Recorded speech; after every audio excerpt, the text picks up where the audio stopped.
So, the night is upon us, and as always, I am joined by JayShy of ShinMegamiTalks here on the Nights On, Lights Off podcast.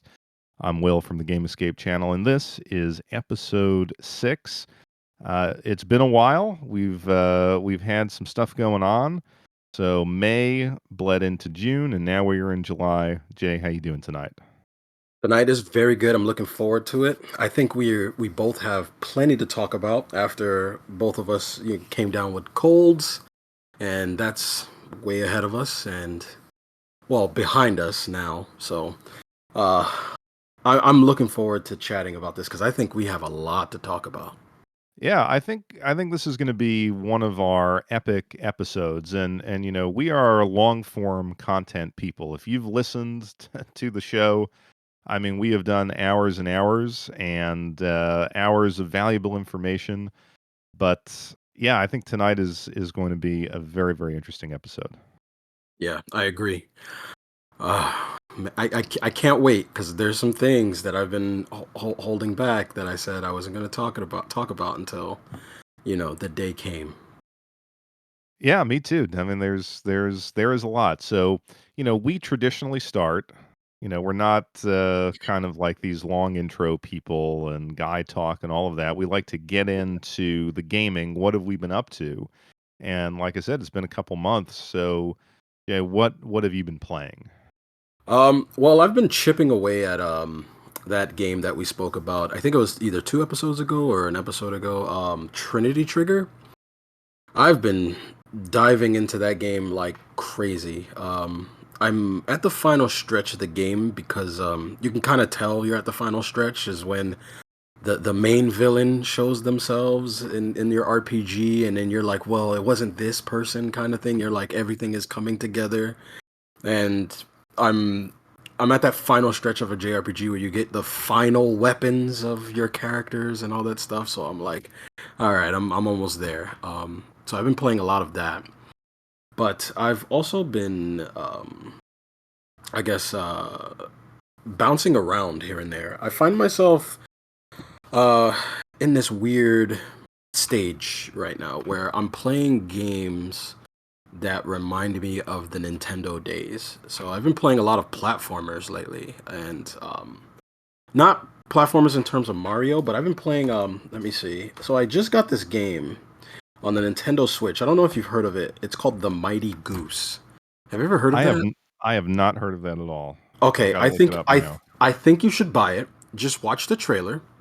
It's basically a cartoony 16-bit, visually amazing version of Metal Slug. It's really cool. I bought this for like $20. I don't remember. I think I got it from Amazon. But I did see a video on it, and I was like, all right, I'm gonna grab that. So I actually beat that last weekend. Actually, the week that we were supposed to record, and I came down with a weird cold. I actually beat that, and that was fantastic. It was really fun. So I was playing that, and then I ended up playing a little bit through Steel Assault. I remember I told you to grab that one, and that game is just god difficult. It's I'm not gonna say it's a difficult game, but it has that trial and error kind of gameplay. Um, but it does take some getting used to with this mechanic that the game has, where you're kind of using a grappling hook to, you know, make sure you don't fall into traps and have those cheap deaths and stuff. So it does take a lot of time to get around. Did, Yeah, did I you mean the did you ever get around to that one?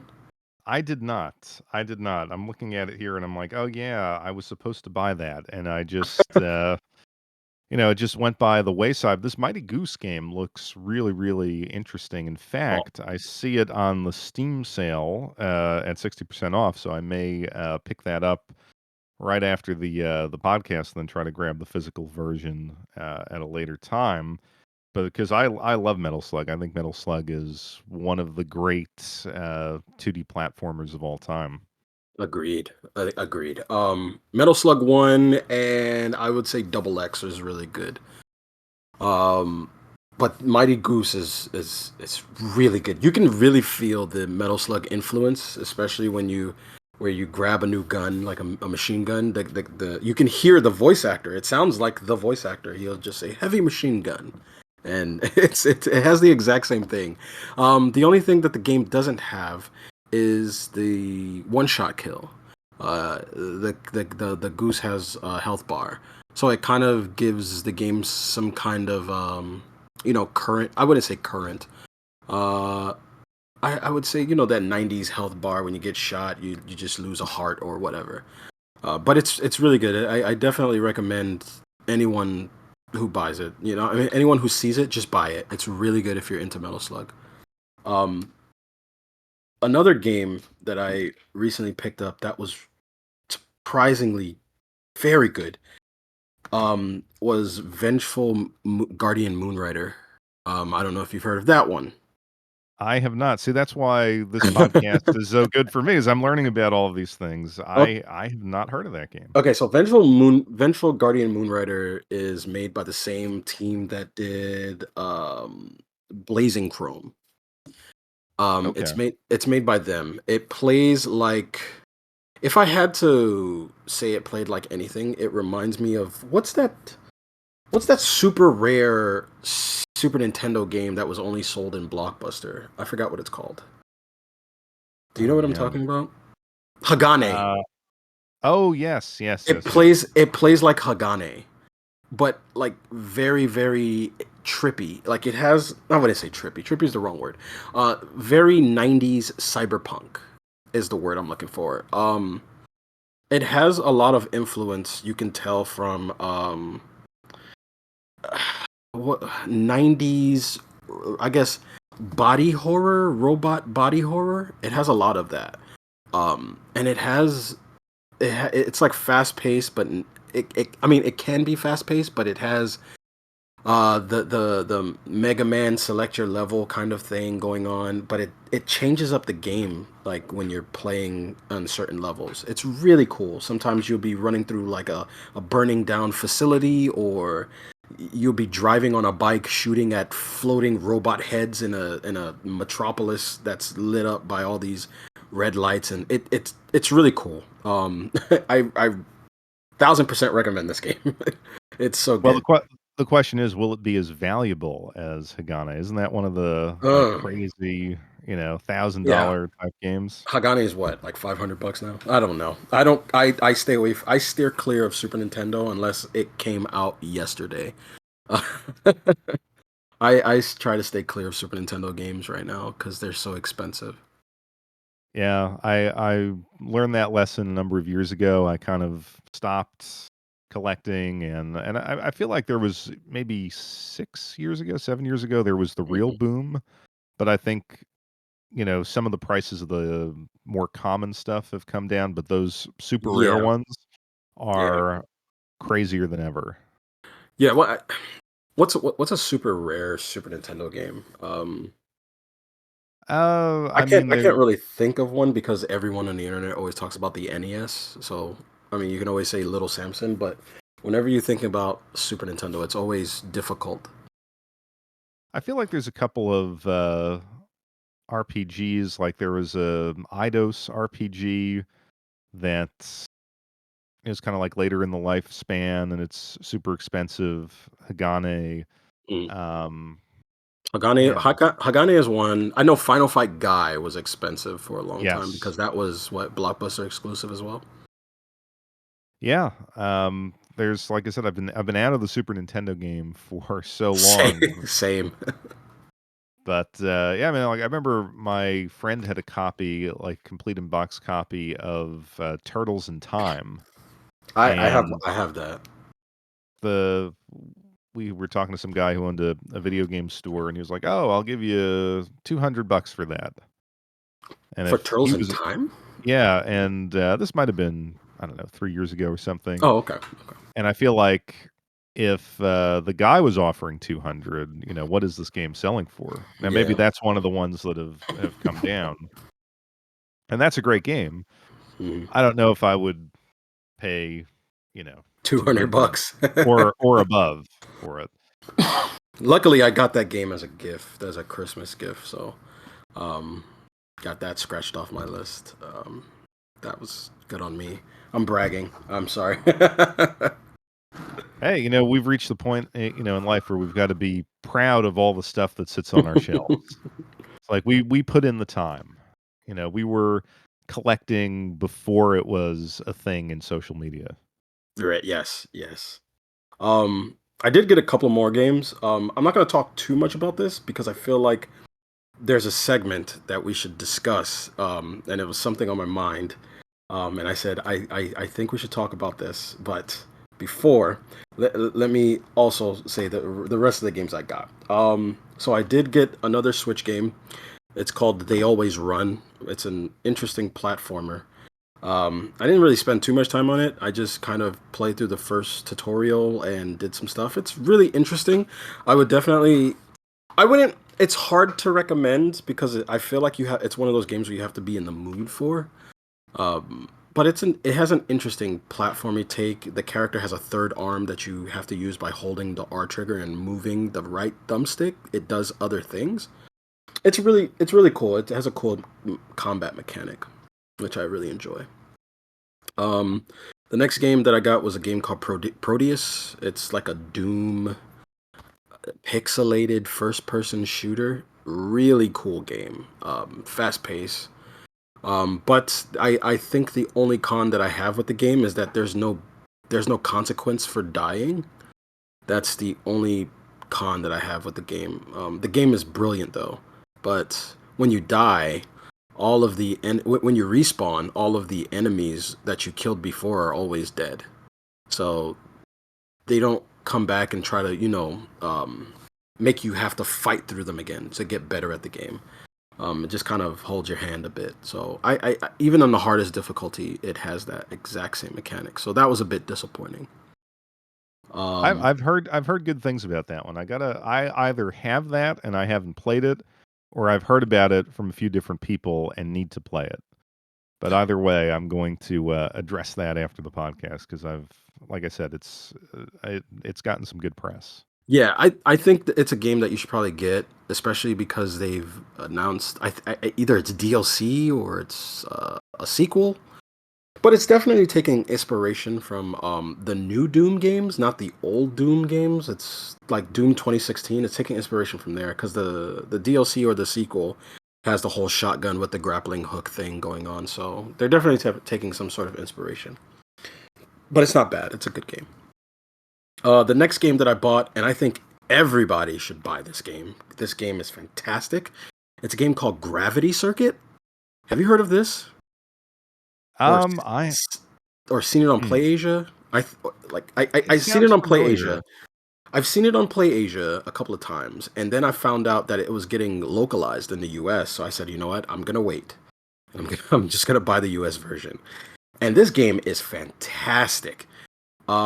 It's basically Mega Man, but uh, instead of having a gun arm, the character plays like a Street Fighter character.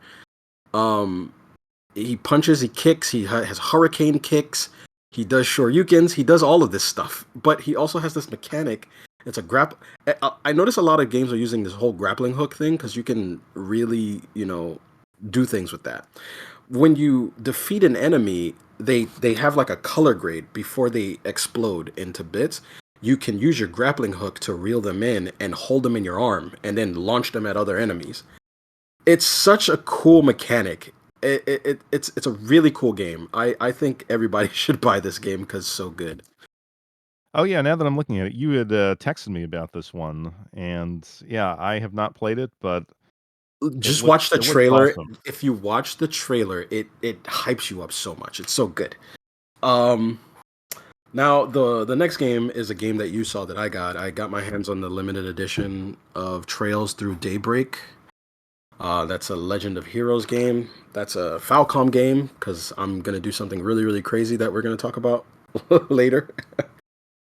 Um, More US releases that I got was I bought a copy of Crash Bandicoot on the PS1 because I noticed I didn't have it. and I really wanted to play it. And I bought a copy of Ninja Shadow of Darkness. That's an Edios game on the PlayStation 1. So I did get some PlayStation 1 games. Now, the interesting thing that happened to me recently is I got a deal from a friend. Bless this guy's heart. He knows how much I love Shin Megami Tensei. I thought I did, but I think I sold it a while ago. I didn't have Shin Megami Tensei, Devil Survivor Overclocked, and Devil Survivor 2 Record Break on 3DS. And those games go for about $60 a piece to $70 a piece, complete in box. And he gave me the pair for $50. Oh, that is sweet. The steal. I was like, yes, dude, I would gladly take this off your hands. So I got my hands on that.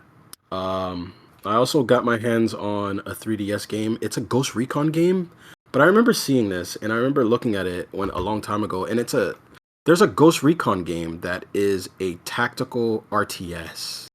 Like what's that popular game where you're always running on a timer and you have to kill the aliens and it's a strategy game? It was XCOM.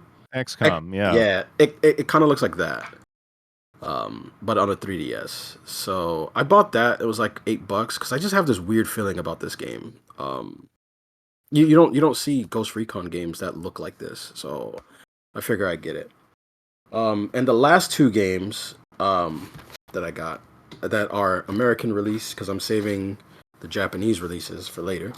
Um, I've been really paying attention to those compilation collections. So I got my hands on the Sly collection for PlayStation 3, and I got my hands on the Splinter Cell trilogy for PlayStation 3 because I'd never seen these before.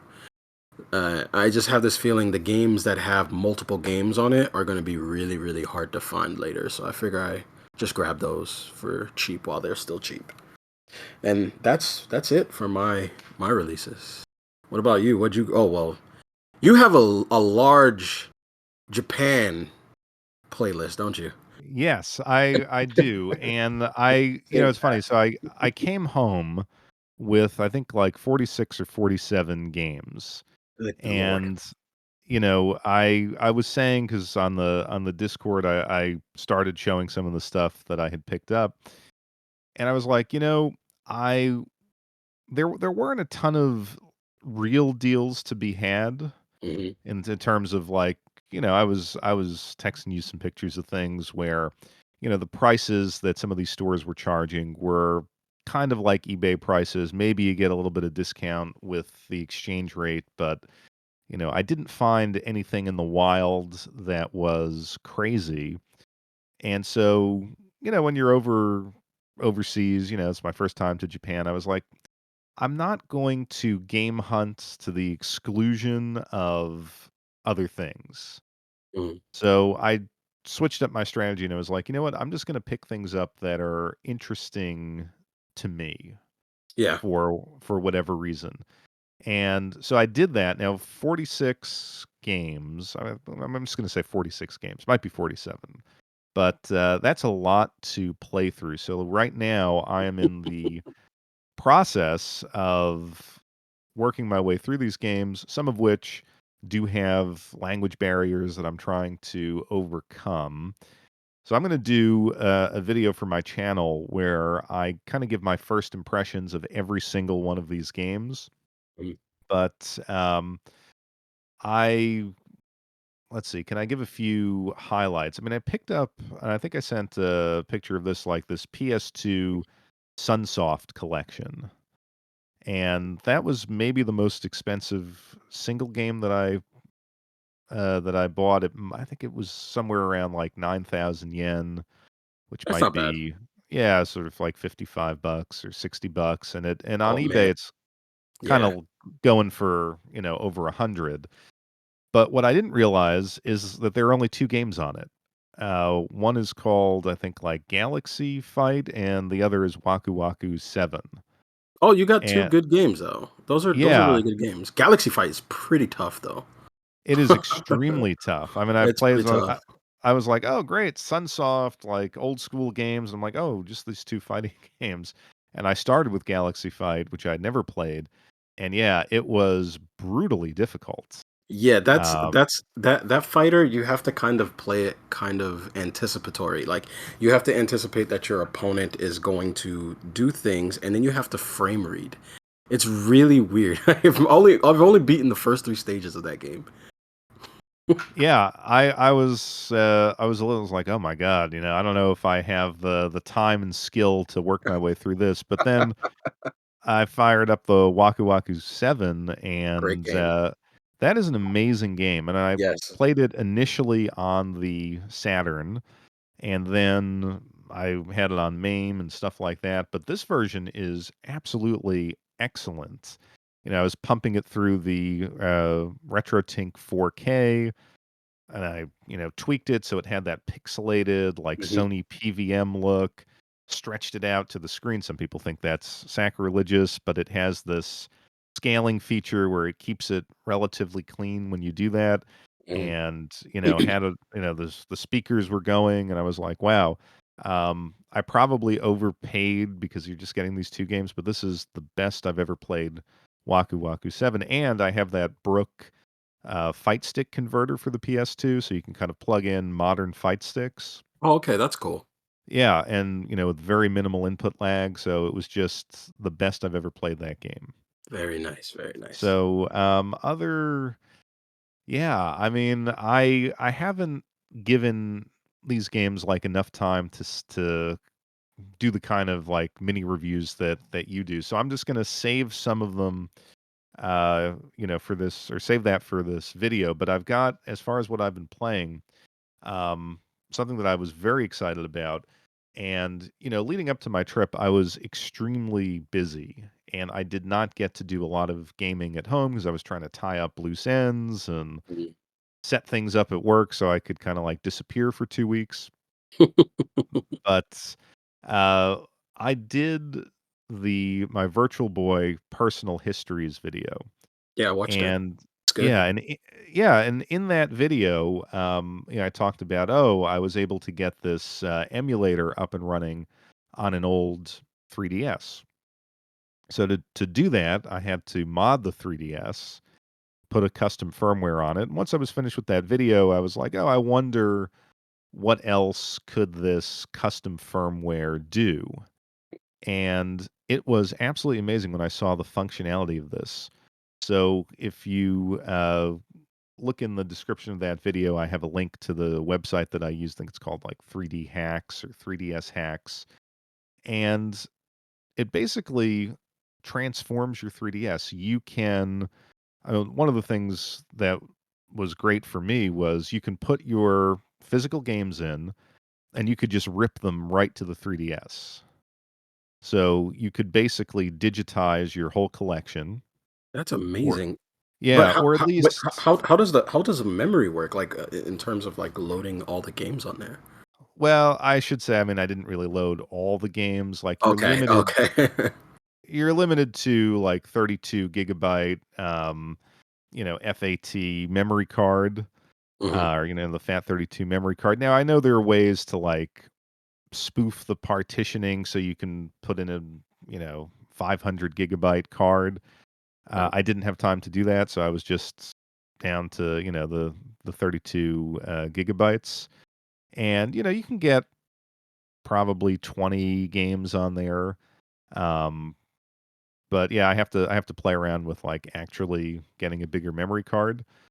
Mhm. But of course you can like delete and reinstall. I mean, you have the games, right? So you can just, it'll keep your saves and stuff like that. Um, so it gives you that functionality, and then it has a link on this site to an app called the H Shop. And I guess when the eShop closed down, someone basically took the entire contents of the eShop for every region of the world. By the way, it region unlocks the 3DS. Mhm. So, and you can just download any game that was ever made, all DLC, all the updates from any region, Wow. just completely free. Yeah, that's piracy, but Yeah, that give it time, that's gonna probably disappear soon. yeah, Grab what you can now. Yeah, but I mean, and then it has like, built-in cheat engine. It allows you to basically like tweak all sorts of parameters on the hardware. So before I left, I, got, like I said, 25 of my favorite 3DS games. And then because as you and I always say, we go down the rabbit hole. So I'm like, I wonder what uh an R4 card is like, for the DS. Mhm. So I remember that was a thing a number of years ago, and Yeah, they still make them. So I'm like, you know what? Let me just grab one. It's 20-30 bucks, and I'll see if I can. I realized I wasn't gonna be able to like rip my DS games, but I'm like, oh, I'll go online and grab some DS ROMs. Well, it came from Amazon and it had 600 games preloaded. oh my. Now, granted, not all 600 are games that you would want to play. Like there's 800 Cooking Mamas and Hello Kitty and How to Pass Your Driver's Test in Spain type things, but the first couple of folders had all of the heavy hitters. Then I was Right. able to go in and delete all of the nonsense and put on some other stuff that I've had that I've always wanted to play. And I basically traveled to Japan with the most incredible 3DS that I could ever imagine.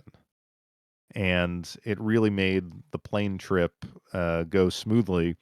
That having been said, uh, this is going to sound kind of like very bland. The game that captured me the most was playing through Super Mario 3D Land, which I think is a criminally underrated Mario game. It's I enjoy that game playing it by myself. When I play with three other friends, I hate it. See, I've never had three other friends in the same room with 3DS, so I've always played it alone. And that game just fed into like a fantasy that I had as a kid, which is I'm playing these 2D levels and I'm like, what if I was actually in this level? What would it look like if I were staring Yeah, straight ahead? So I spent a lot of time on that, and I didn't get into. I tried to play Shin Megami Tensei Strange Journey, the new one. that's a hard one to Uh, get in for a lot of people to get into. yeah, and I found like the exposition was so in depth that I kind of like fell asleep. So I'm like clicking through all these. Yeah, Yeah, here there's this thing in yeah, Antarctica. I get it, and then I was just out. So to tie it all together, I was having this great time on the plane, and then I was like, you know what?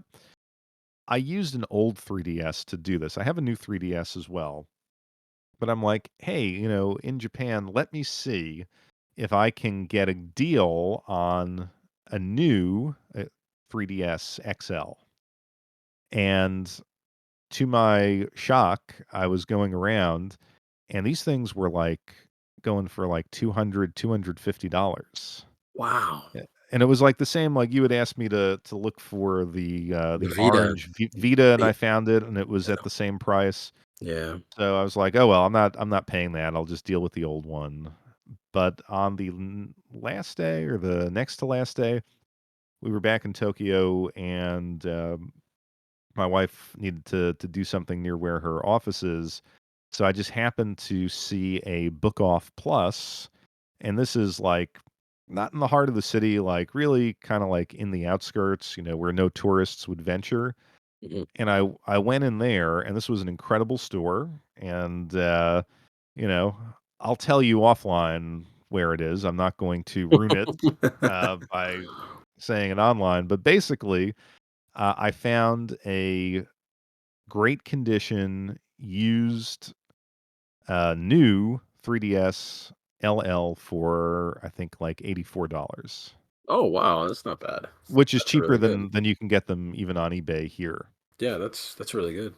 So when I got home, I modded that one. That turned out to be a little bit more difficult of a process, but now I can play all of those games with like the 3D lock. Mhm.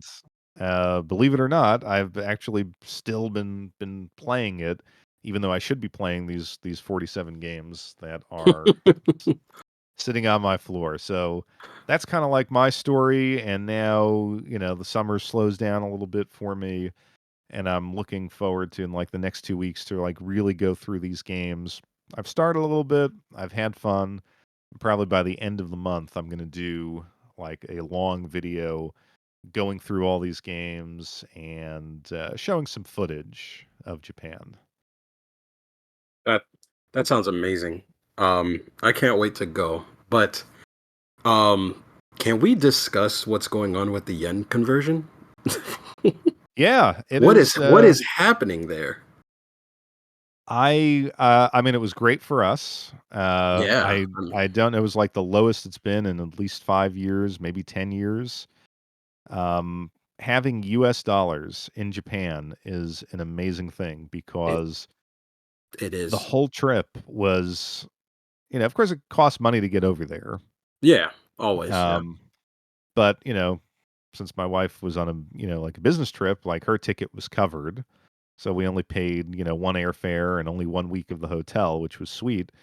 And then we have this, amazing conversion rate. And we were sitting down one night and kind of like looking at our receipts and checking our, like online bank statements. And we looked at each other, we are like, you know, we haven't really spent as much money as we anticipated Yeah. because everything like, we like to go out to eat. And I mean, you know this, but maybe the general audience may not understand. Like Japan is a wonderful place to eat. It's not just sushi. There are so many great things to try, and you know, going out over there, like we would eat as much as we wanted. We'd have a drink or two, and maybe the bill was $40, $45 between the two of us. Yeah. Yeah. The And conversion rate is insane right now. we'll go out to eat, like I said, I'm living in kind of like the New York tri-state area. We'll go out to a restaurant here and it's easily $100, if not more. Hmm. Yep. Yep. That's the US dollar, the power of the US dollar. I remember texting you while you were there. I was telling you, I was like, I think you should grab everything you can right now because the conversion is dumb low. Um I don't remember what it was. Well, no, I do remember what it was that I actually my wife purchased, and it was a birthday gift because my birthday just passed. And Well, happy she birthday. oh, thank you. It was on Monday. Canada Day apparently. Canadian Flag Day, I think it's called.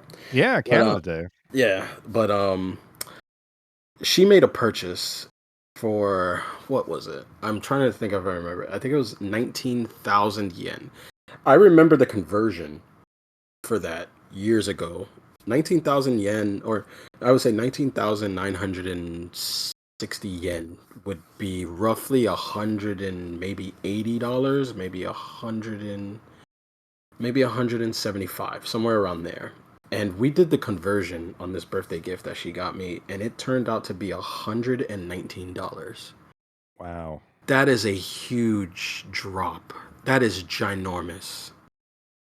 I remember it never being this bad. I don't know what's going on, but if you are an importer, now is the time to purchase your stuff. I've been going through so many Japanese websites and I've been pre-ordering, I've been importing like crazy because it's so cheap. Yeah, I mean, now is the time to do that. Although I will say, like, the caveat is, I think a lot of these stores, if you go over there, especially in like Akihabara, like any place that you Hmm. would go to as a tourist, they know the eBay prices and, Okay. they will price accordingly. So it's not like, yeah, you're going to get the exchange rate discount, but, you're still going to be paying a lot of money for these things.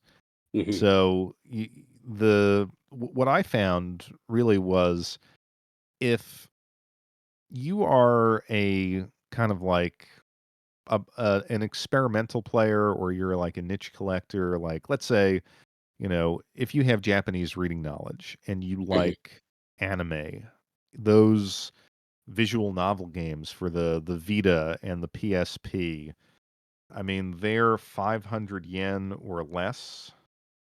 Um, so what is that? That's $3. Hmm. Yeah, You five. Yeah, know, 500. Yeah, you're right. so you could, I mean, stack up. I mean, there were games that I encountered that I have never seen hit eBay. Wow. Like just weird and again, not expensive. I mean, I'll give you one example. We were in Osaka, and Osaka has their own Akihabara, which I'm going to argue is better than the Tokyo Akihabara.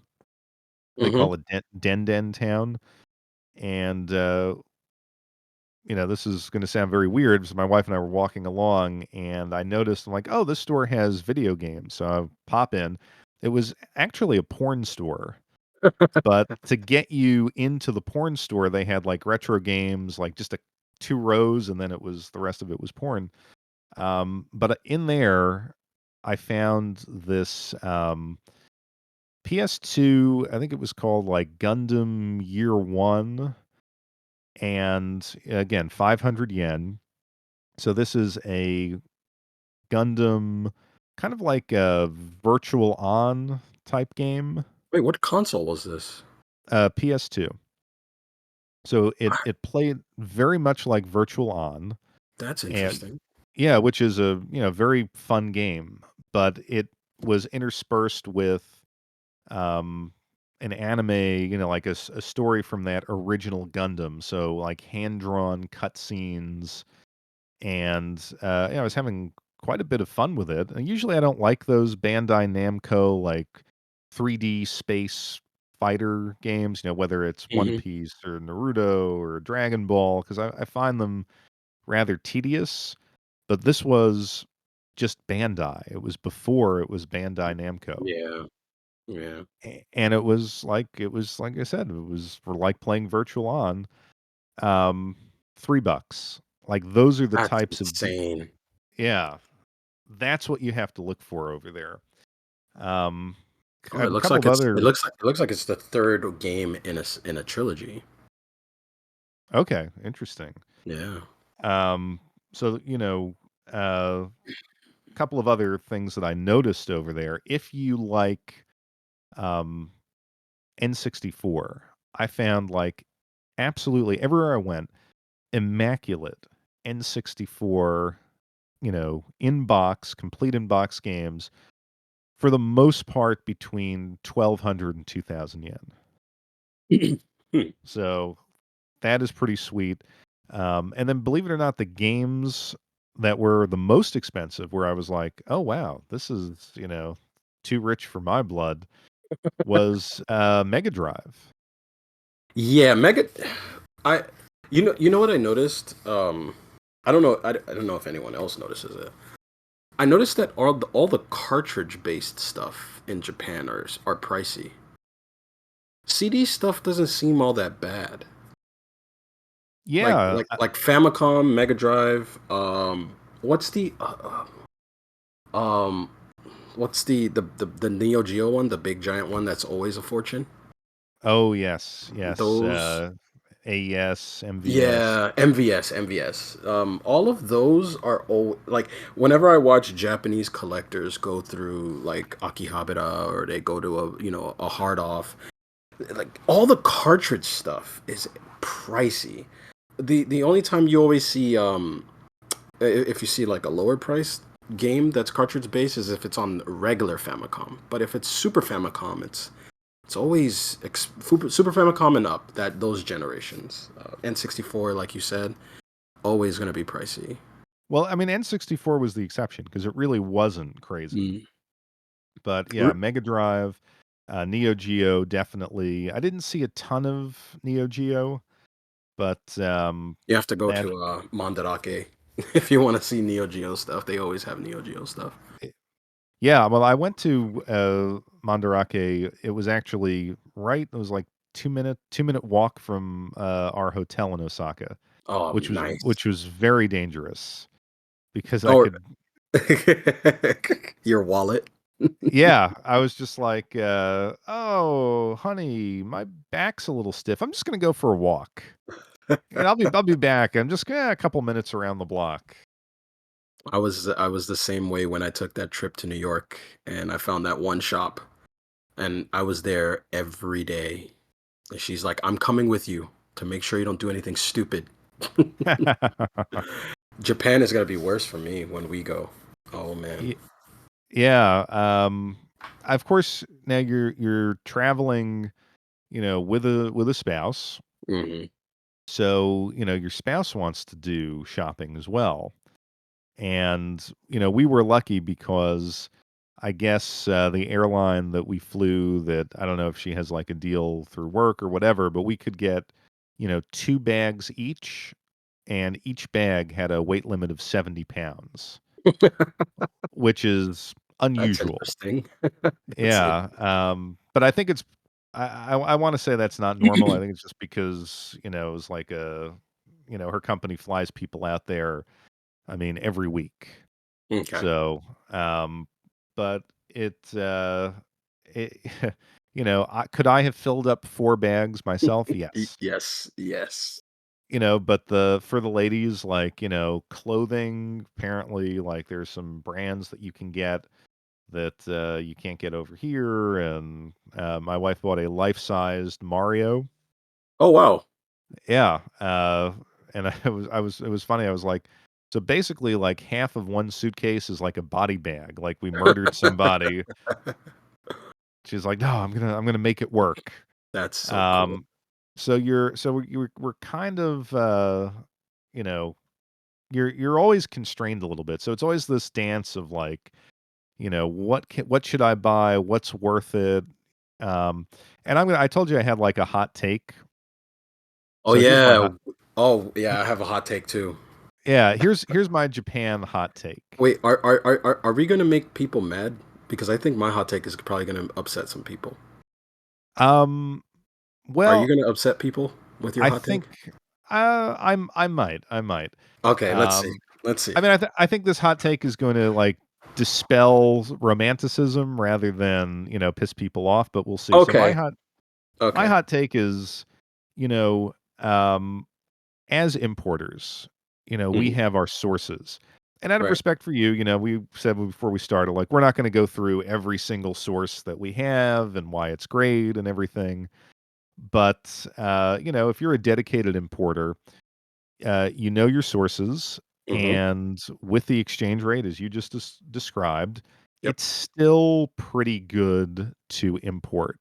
And some of these sources have very reasonable shipping fees. So it's not like you're going to get crushed on shipping as you might on eBay or something like that. So, um, in a lot of ways, shopping online from Japanese sources from the comfort of your own home in the United States is very rewarding. And, when you're over there, when you're in the stores, I mean, first of all, some of these stores are jam packed with people, Mhm. and you're competing for physical space in an aisle. Yeah. And, I'm not a people person necessarily. So when something is super crowded, I kind of like, eventually I got to get out of there. So if you wanna do like if you're a dedicated game hunter, right, you wanna go through every shelf, you know, every little bit that you can get, No stone but goes unturned. yeah, but you can't always do that because Right. unless you wanna be like a complete, jerk and like hog the aisle. Um, so, it's not only like the Japanese guys who might be into it, there's a lot of tourists and Mhm. influencers there, and you're all kind of competing to sort of do the same thing, which I find unpleasant. Yeah. Then, let's say, you got 5 games, 6 games. The Japan does like a tax-free thing. So you bring your passport and they scan your passport and your visa, and then they'll, give you 10% back on the purchase, which, if you're doing a lot of shopping, it adds up. So you got to stand in the tax-free aisle, and that takes longer to check out. And then, to their credit, they have you inspect every game. A lot of places have you inspect every game to Mhm. make sure it's in the right condition. And, so that kinda, like, takes up time. Mhm. Again, sometimes it's worth it. You may find some gems that you will never find online here as far as used stuff. But, it's not necessarily like a panacea over there to shop. And I would say, like, if you've never been to Japan, I wouldn't spend my entire, like, we were there for 2 weeks, and I really try to pace myself. I'm like, there's so much to see, there's so much to do. I don't want to spend every waking moment hunting for games. So, you're not losing too much by importing these days, especially at these exchange rates. Yeah, I've seen videos of that exact same thing that you're talking about, and I agree. Like sometimes when I'm watching certain YouTubers and they're walking through whatever shop they're in, it looks crowded, and you're in competition for space. And I remember going to a store that was it looks like it was modeled after a Japanese, kind of shop. They had the tight aisles and all that. Yeah, squatting down, looking at, whatever game is at the bottom of the section for a long period of time, that can get excruciating. So yeah, that's a good hot take. Yeah, I mean, my advice is, go early. Like, a lot of these shops open Mm, at 11 to 12, and I found, like, that was the sweet spot, and especially because, I was kinda getting up early because, like, if my wife had to go to work or something like that, I'm mhm. kind of a light sleeper, so if the alarm goes off at, like, 5 AM, 6 AM, I'm gonna be up. So what I found myself doing was, like, I would do, like, a cultural thing, after breakfast. I'd, go to a shrine or a museum or something like that, and then once 11, 12 rolled around, I'd be like, "Okay, what game stores, what book offs, what hard offs are near me?" And I would sorta go there, and then you had a little bit more time and space because I think part of the fun of hunting is not being disturbed. Like, you're kind of in your own world, and, you can really look through something. So that would be my advice. Go at between 11 and 1 o'clock, depending on when the store opens. Go early if you're antisocial. Well, yeah, I mean, Akihabara is, you know, at this point, I just get the sense like it is a tourist trap type of Yeah, place. yeah, So everyone's going there to live their otaku fantasy. yeah.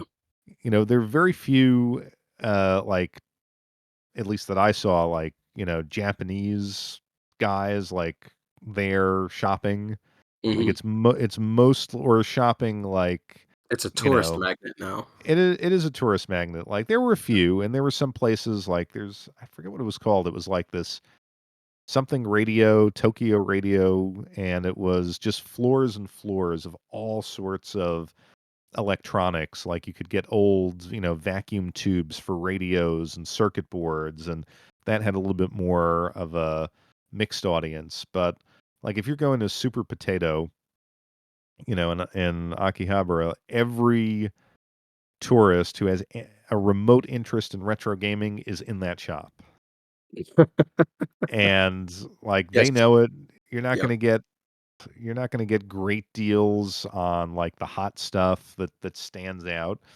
Although again, if you're into niche genres, like I like the mahjong games, Hmm. and I actually bought one for the Switch at Yodobashi Camera, which is an amazing store. Um, I don't know, like you said, you were from New York. Do you remember J&R Music World? Yeah, I remember that place. Yeah. Yeah, like, wasn't Oh, that awesome in yeah. the whenever, like, early '90s, mid-90s, you'd go in there and they had absolutely everything, all the Hmm. music, all the movies, all the electronics. Well, Yodobashi Camera and Bic Camera over there is that and way more. Like, I actually got lost in a world of electronics, but, they have wonderful video game sections for, like, the new stuff. So I bought a mahjong game, and the guy looks at me and he's like, says in Japanese, no English, only Japanese. And I'm like, no, no, I get it. Mahjong good. And he was like, how does this guy know anything about mahjong? Um, and then when I was in the arcades, of course, Akihabara, you got to go to the arcades. Of Of course, course. jam packed. Everyone's on every machine, but no one was on the mahjong games. So they had a whole wall of Mahjong Fight Club by Konami. I was the only person there playing it. Highlight of the trip for me. Very nice. So yeah, so that's kind of my one hot take, and I'll just throw out my other Japan-based hot take because this one might piss people off. Uh-oh. Um, I loved my experience over there, and as somebody who who's been into importing and Japanese culture has been I think part of our lives for quite some time. Going over there was really rewarding, but Japan is not a beautiful country in the way that, say, if you've been to, you know, the Swiss Alps or, Oh, Paris or okay. Yeah. something. Like, it's not a place where you will be surrounded by exquisite beauty. Mhm. There are a lot of, dark and dingy alleys and apartment blocks that look like they're from the Soviet Union and, crazy like electrical wires hanging on every side of the street. Mhm. Um, which surprisingly, like Tokyo is an amazing city. Tokyo is the best city I've been to anywhere in the world because it is massive, it is clean, it is incredibly safe, and there's a ton of stuff to do. But um, there is this kind of like gritty, dirty, chaotic element to it that can be beautiful in its own way.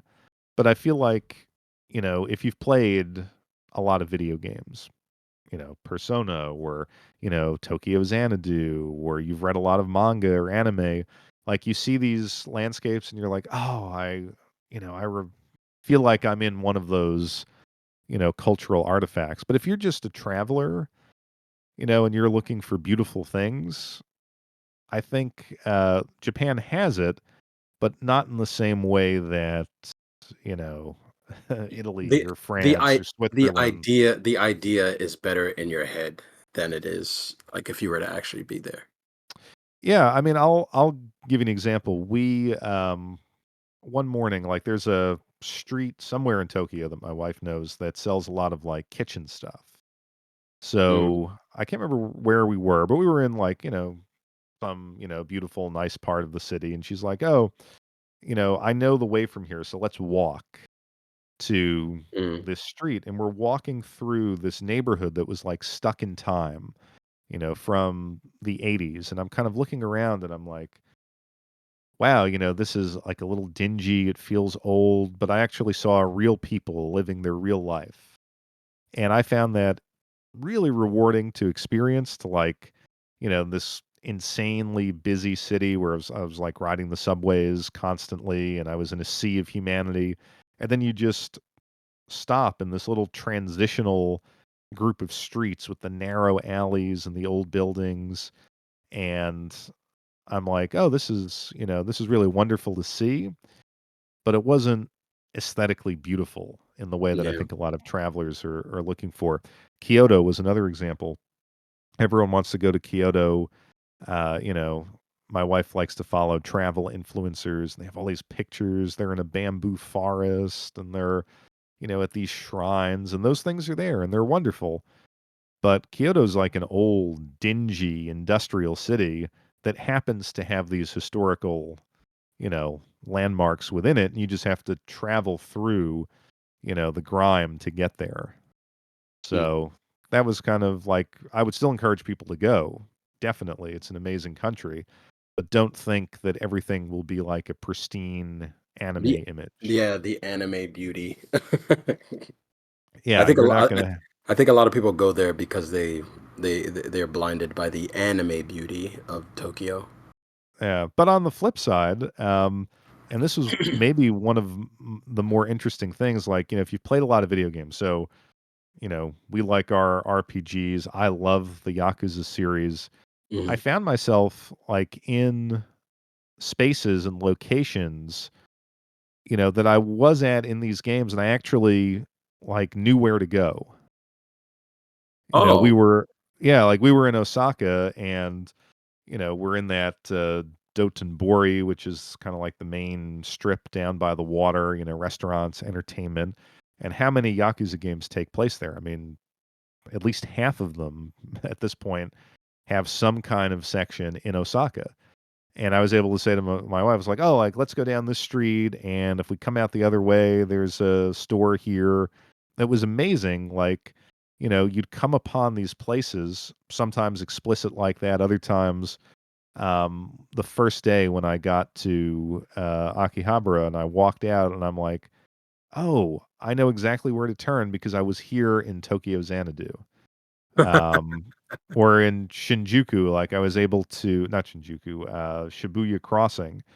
I was able to find the Hachiko statue because I've probably seen that in any number of games. So it was a really weird experience. Mm. That But does that sounds like a blast, though. yeah, Mhm. you've got to go. My regret coming back was that I did not go when I was younger. Like, I granted, the exchange rate wasn't as good when I was younger. Yeah, the exchange rate wasn't as good, but the what's the atmosphere was different though. Especially like what was it? I would say early 2000s, like Oh yeah. 2003, between 2003 2007. Well, yeah. I mean, if I could have gone then, I mean, I just at that point in my life, I didn't I have don't the think you would have came. money. I don't think you would have come back. Well, that is true. But I mean, I didn't even have the money to travel back then. It was like, I think like the 2003, 2004. I was actually living in Europe, and kind of a struggling student over there. So Mm, I yeah. would have never been able to get over there. But I mean, I kind of regret like 2012, 2013, 2014. Like when I could have, and I was in my mind like, hey, I've got 2 weeks off. I should go to Japan. And then I would always say, oh, it's so expensive. It's such a long flight. I would always talk myself out of it. And now I'm like, oh man, I could have done some major collecting damage back then. Oh man, I think we both could have. I would have gone insane. Yeah, yeah. I Um, I definitely need to get back because now that I'm familiar with like I spent so much time on the trains in Tokyo that I feel like I know exactly what I'm doing now. And if I went back and I had more time to myself, I could really kind of go nuts. go careful with the wallet. Yeah, well, I said to my wife, I'm like, "When's your next trip over here?" Because like, she doesn't go for 2 weeks. She might go for a week. And I'm like, maybe I can make it work, and like we'll hang out, we'll have a cool date night when you're off the clock, and during the day I'll entertain myself. Your wife's gonna kill you. Yeah, well, no, she to her credit, like she was a really good sport, and she, let me browse in these stores, and she actually kind of enjoyed like all these places they'll have dolls and these acrylic figures and stuff like that, so she would kind of go into those sections, but she did let me have my time, and in a way I feel bad because I definitely took advantage of that time, but we always said we married well, and we have really really incredible wives who are so supportive of Yeah, very our lucky. hobby slash obsession. Very lucky. Um, So that let's was see. Japan. That was the hot take of Japan. Yes. Now, my hot take. All right. Um, Here we I go. don't. I was All I right. was waiting for this. You told me like For 2 weeks, you had an incredible hot take, I so think I have an incredible hot take. I think you're probably gonna I think you're gonna agree with me on some of these things. But okay. okay. My hot take, I don't think it's gonna piss people off, but I think there's going to be an exorbitant amount of people who disagree with me. And which is fine. I'm okay with that. But I think that I have this hot take because I'm paying more attention to the market and I'm paying more attention to YouTube, but I'm also paying attention to Reddit. And I think that's what kind of sparked this hot take. So my hot take is I don't think that Nintendo Switch games are going to be as expensive as people think they're going to be. But this also goes for PS4 as well. I'm not going to count Xbox games because I don't think that Xbox games are going to be expensive at all.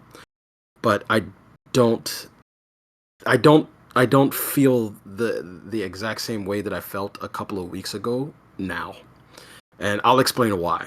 Um I I I, I wrote down some notes and I said that I don't think Nintendo Switch will be, let's say, Super Nintendo rare, because I think a lot of people are thinking that that's going to happen. But what sparked this was I was on Reddit one day, and I don't even know why I was on Reddit. Um, in this particular, I don't know what they're called. Subreddits is what they're called or whatever.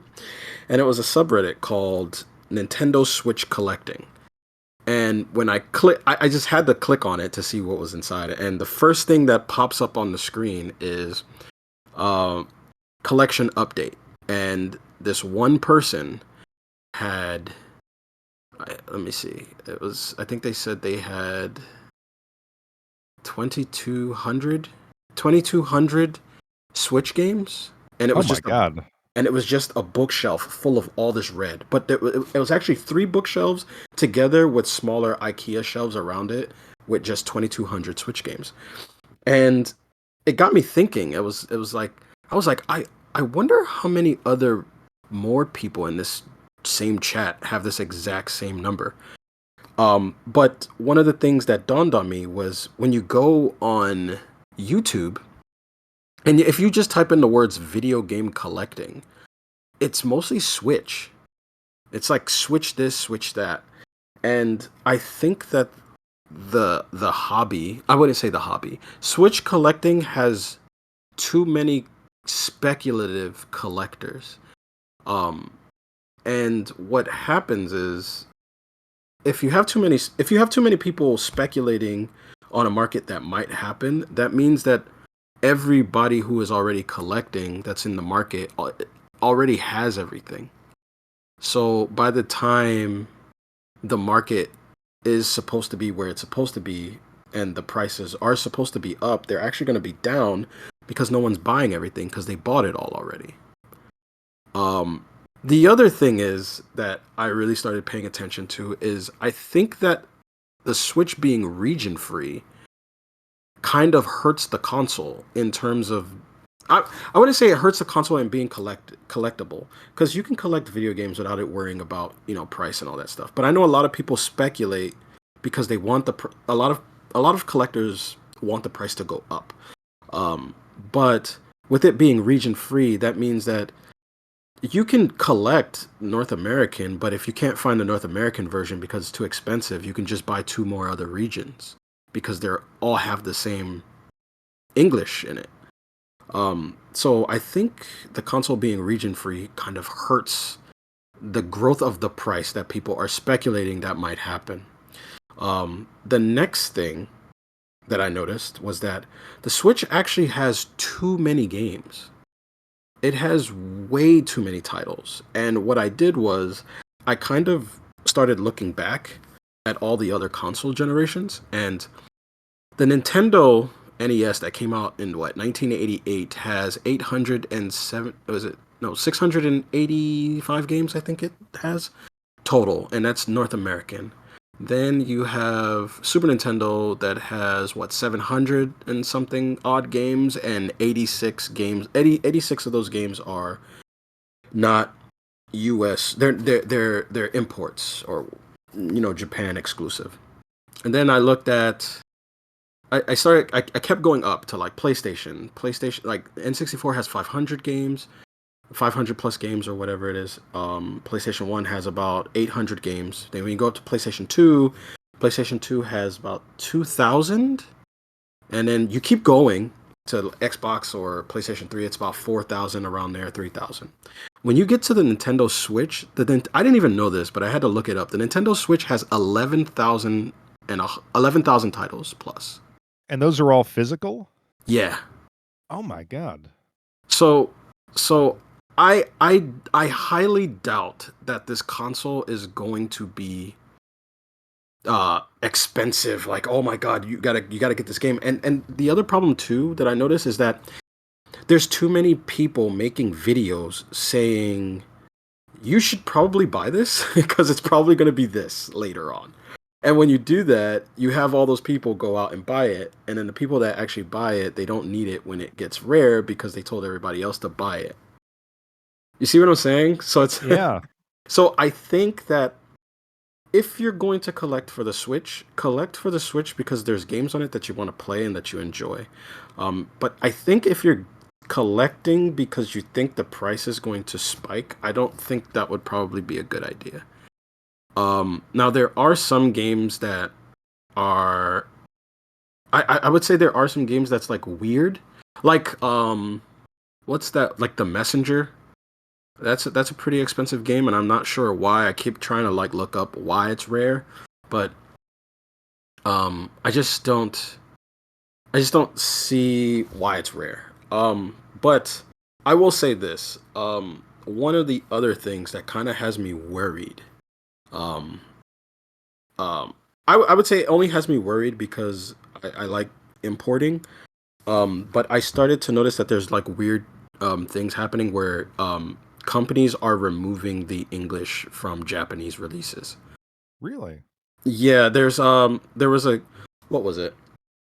Assault Suit Leonos 2 was supposed to have an English release, and then they removed it, and now what's it called?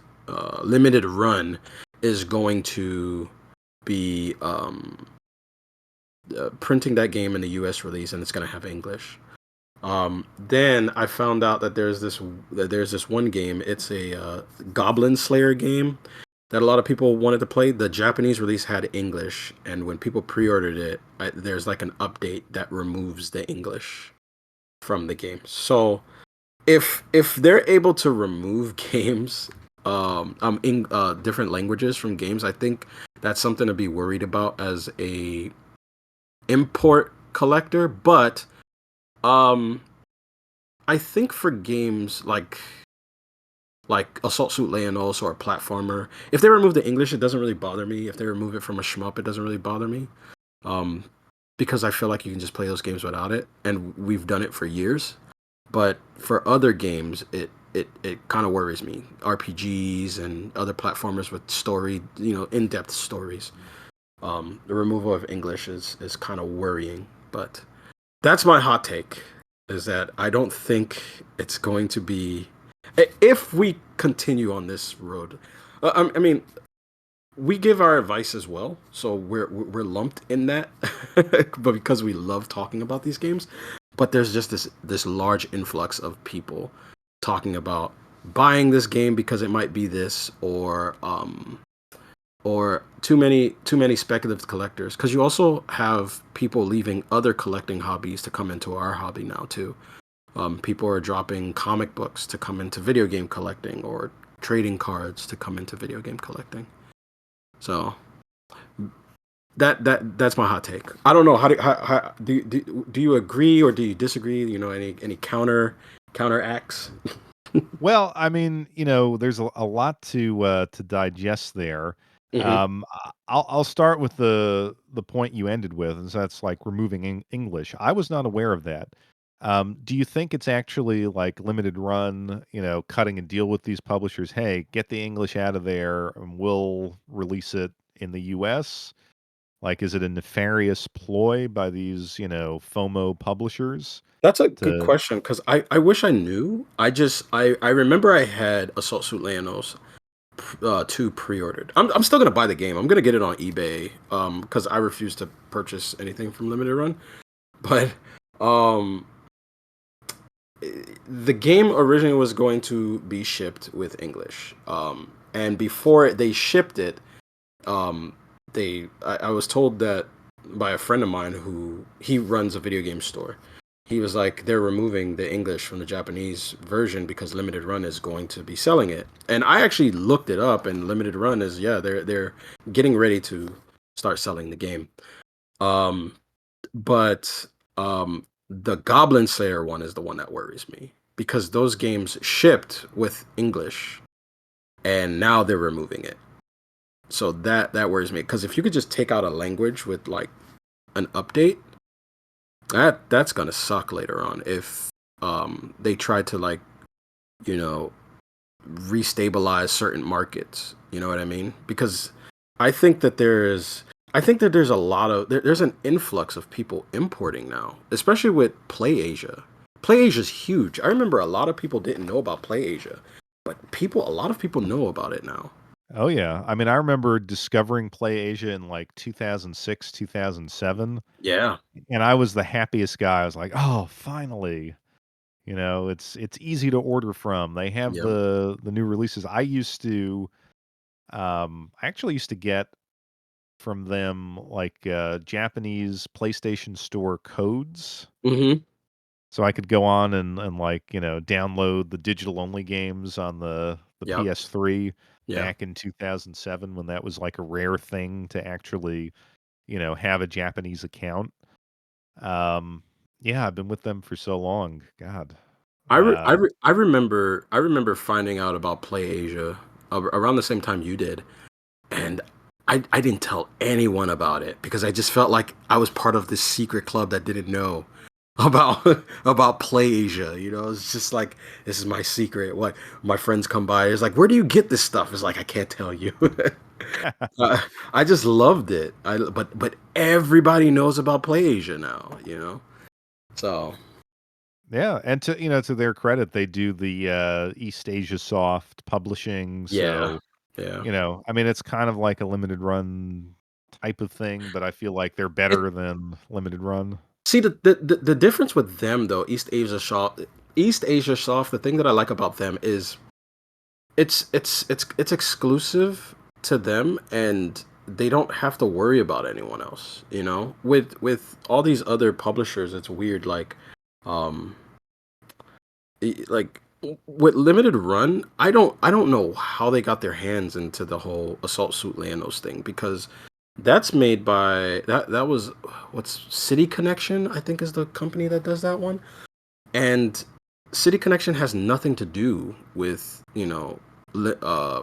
limited run or what is limited run Japanese's imprint deluxe Super something deluxe. super deluxe, yeah. um, Now I will say this: although I don't buy from Limited Run, I do buy. I notice I do buy a lot of Super Deluxe stuff.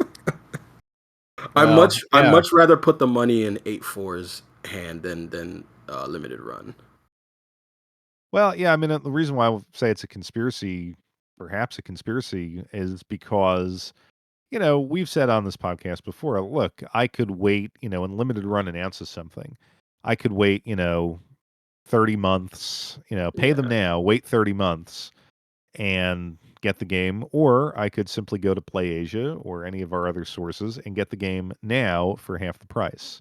yeah, and you get And it, a lot, and you get it on time. yes. So the reason why, and this was actually one of the topics that I had for tonight, is our, hatred of FOMO publishers, limited run being the worst example, Top of the line, is yeah. that yeah, like I don't understand why it takes so long. Like they if you read like their blogs or something like that, they'll make it sound like, printing a CD is the most technical, magical process that humans have ever embarked upon. And so they need all this time. It's like, guys, we've been doing this forever. I think it's I think I remember hearing something about their company constantly being in debt. So it's like what is it? It's like this weird cycle of debt. So they're in debt, but they put out this product that people pay for, and then when they get all the money, then they have money to make the product. And then when they ship it out, they're back in debt. It's like it's such a weird thing. Now I don't know how true that is, but I did hear that. But I mean, I have bought from them, and I still, on occasion, buy from them. Uh, if something's interesting, like I feel like they put out a lot of shovelware type stuff. Oh yeah, But every now and then you'll get something that's interesting. But after a while, I was like, you know, this is limited fun games because I pay them, and then like you never get these things, and then eventually it shows up, and you're like, what I the hell forgot is I bought this? this. Yeah. It's like that's not a model to me that is fun as a It's, gamer or a collector. And it's not just them. I ordered, I think, what's the one in Europe? Super rare games. no, super. Oh my gosh, I always buy stuff from them too. It's super something. Yeah. I think it's like it might be super rare games. So a while back, and I'm talking like, Limited. It's super limited or something like that. yeah, like they were releasing Parasol Stars. I saw I that. was like, "Oh, you know what? I like that game back in the day. That would be fun to have." And I swear that was a year and a half or 2 years ago. And I looked recently and it's just like, "Well, we're about to start production." It's like, "Guys, how difficult is this?" Yeah, Um, so I'm just, you know, tired of them. strictly limited. Strictly limited. Okay. That's what they're called. It's it.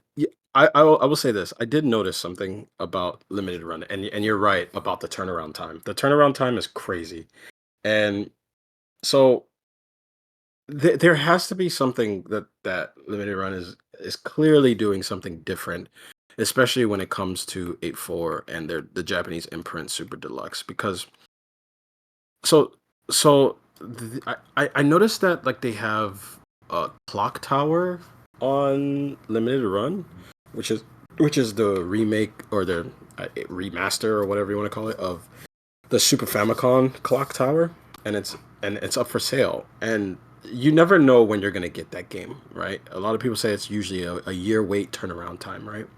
At least, If yeah. you import that game with English because it's super deluxe, it says October. So, So you're gonna get that game in like what 3 months? good And lord. every game that I've pre-ordered from Super Deluxe, I've always got on time. Whether Mushihamisama, Espagaluda 2, all like it all showed up on time. Well, Like I mean, see, I think this is another thing I noticed in Japan. It's like Japanese customers have very high expectations, yes, they do. and they're treated with a level of respect and professionalism that we Americans are not treated with. So I don't think the Japanese consumer would be like, "Oh, sure, here's $100. I can't wait to play my game in 20 months." Yeah. So Even the packaging is way better. Um, and I noticed that all the games that I get from Super Deluxe come. And you know how much I love my Obi strips. They come with Obi strips. yes, well, I that was maybe my hottest take. I was anti Obi strip a couple episodes ago. But it's Obi strips around the whole box art. It's not like around the Switch case or the PS4 case. It's around the whole box art, and I think that's really cool. Like the whole setup. What is it? The whole layout of the box sets are usually very clean. Comes with the manual, comes with the card, and the soundtrack with the. Sometimes you'll have like what do you call them? Postcards or whatever, in this nice hard box with the plastic thing that they put on everything. Japanese games, Yeah, and I like them a lot, and in fact I saw a number of them. I think I told you when I was over there. One of the things that you could really do well on were like used but perfect condition limited edition games, hmm and so there was those super deluxe games do stand out on the shelf. they do. As being very, clean, nice, productions. Whoever came up with the idea of putting that platinum shiny label at the top that goes around the whole box, that's a brilliant idea. That is super noticeable. It's it almost comes off iconic. because Yes. it's just a platinum silver holographic film that goes around the top and it just says Super Deluxe in black letters. Super iconic. Don't need any fancy logo or anything. Well, I do wanna get back, though, to the point you made about the Switch as Hmm. such, Yes. because I think there was so much there. Yeah. Um, I agree. You sent me a video a couple weeks ago where a guy was discussing that, and it kind of opened my eyes to, like, has it all been a folly these last 3 years when I've really gone crazy with Switch games? And I see the point. I didn't realize there were 11,000 games Yeah. for the the Switch. That is absolutely insane. And again, I always say that's why people need to listen to this podcast because you get info like that you hear nowhere else. Right. Um, yeah, I see where you're coming from. I have a couple counterpoints that might hopefully lessen the blow of what this reality might be. Number one is I think when if the Switch 2 Hmm. is backwards compatible, um, you're still going to have a very long lifespan for the Switch and people who are going to want some of those games. And we've talked about this before. It's like the Switch performance is pretty bad in a lot of games. So Hmm. if from just speaking personally, like I have a lot of unopened games or games that I haven't really invested a ton of time in because when I've played it, I'm like, Ugh, I wish I could get a solid frame rate. Yeah. Shin Megami Tensei 5, I think is a good example. Like it's a excellent game, but boy, it chugs along. Yeah. Um, the one we were playing that what was that game? Bakaru. Though we talked about it in the winter. It was kind of like the Ganbare Goemon spiritual successor. Yeah. Yeah. Yeah. With the The one. Yeah. cell shaded, beautiful looking Hmm. game, but just horrible performance. Right. So I think if you have a backwards compatible Switch 2 that basically puts all of the Switch titles, for lack of a better word, in a performance mode where you can get 60 frames a second and it makes them look better, play better. I think for the games that matter, you are going to have a bit of a renaissance. Now, to your point, some people may already have them, and they'll be so great. I'll unwrap them and play them. But I think at least that will keep it relevant in people's minds and keep some degree of demand going. My second point would be, and again, this might be hoping against hope, is I feel like, when you collect, you're always hoping that the next generation is going to be the ones who will buy it. So it's not like you or me who, hey, we were, obsessive collectors with some discretionary income. So we're buying this or we're speculating on this game or that game. I want to believe it's, the teenage kid these days or, the kid who maybe got a Switch when it came out in 2017, was a little cash strapped. Hey, they were in high school then. Now they're in college. They're going to start, you know, getting their first real jobs, and they might be like, "Oh, I couldn't, I really love the Switch, but I only had a handful of games. Let me pick up this game. Let me try that game." Or the kid who's even younger, who's like, "Oh, my brother had a Switch and he wouldn't let me play it, and so now that I'm an adult, I'm going to collect." Like that's the market that I'm hoping I could sell to if I want to sell Right. and not like, down the road, like you and I'll be, in our 50s and 60s and looking for someone else who's in their 50s and 60s who, just happen to miss out on Proteus or something.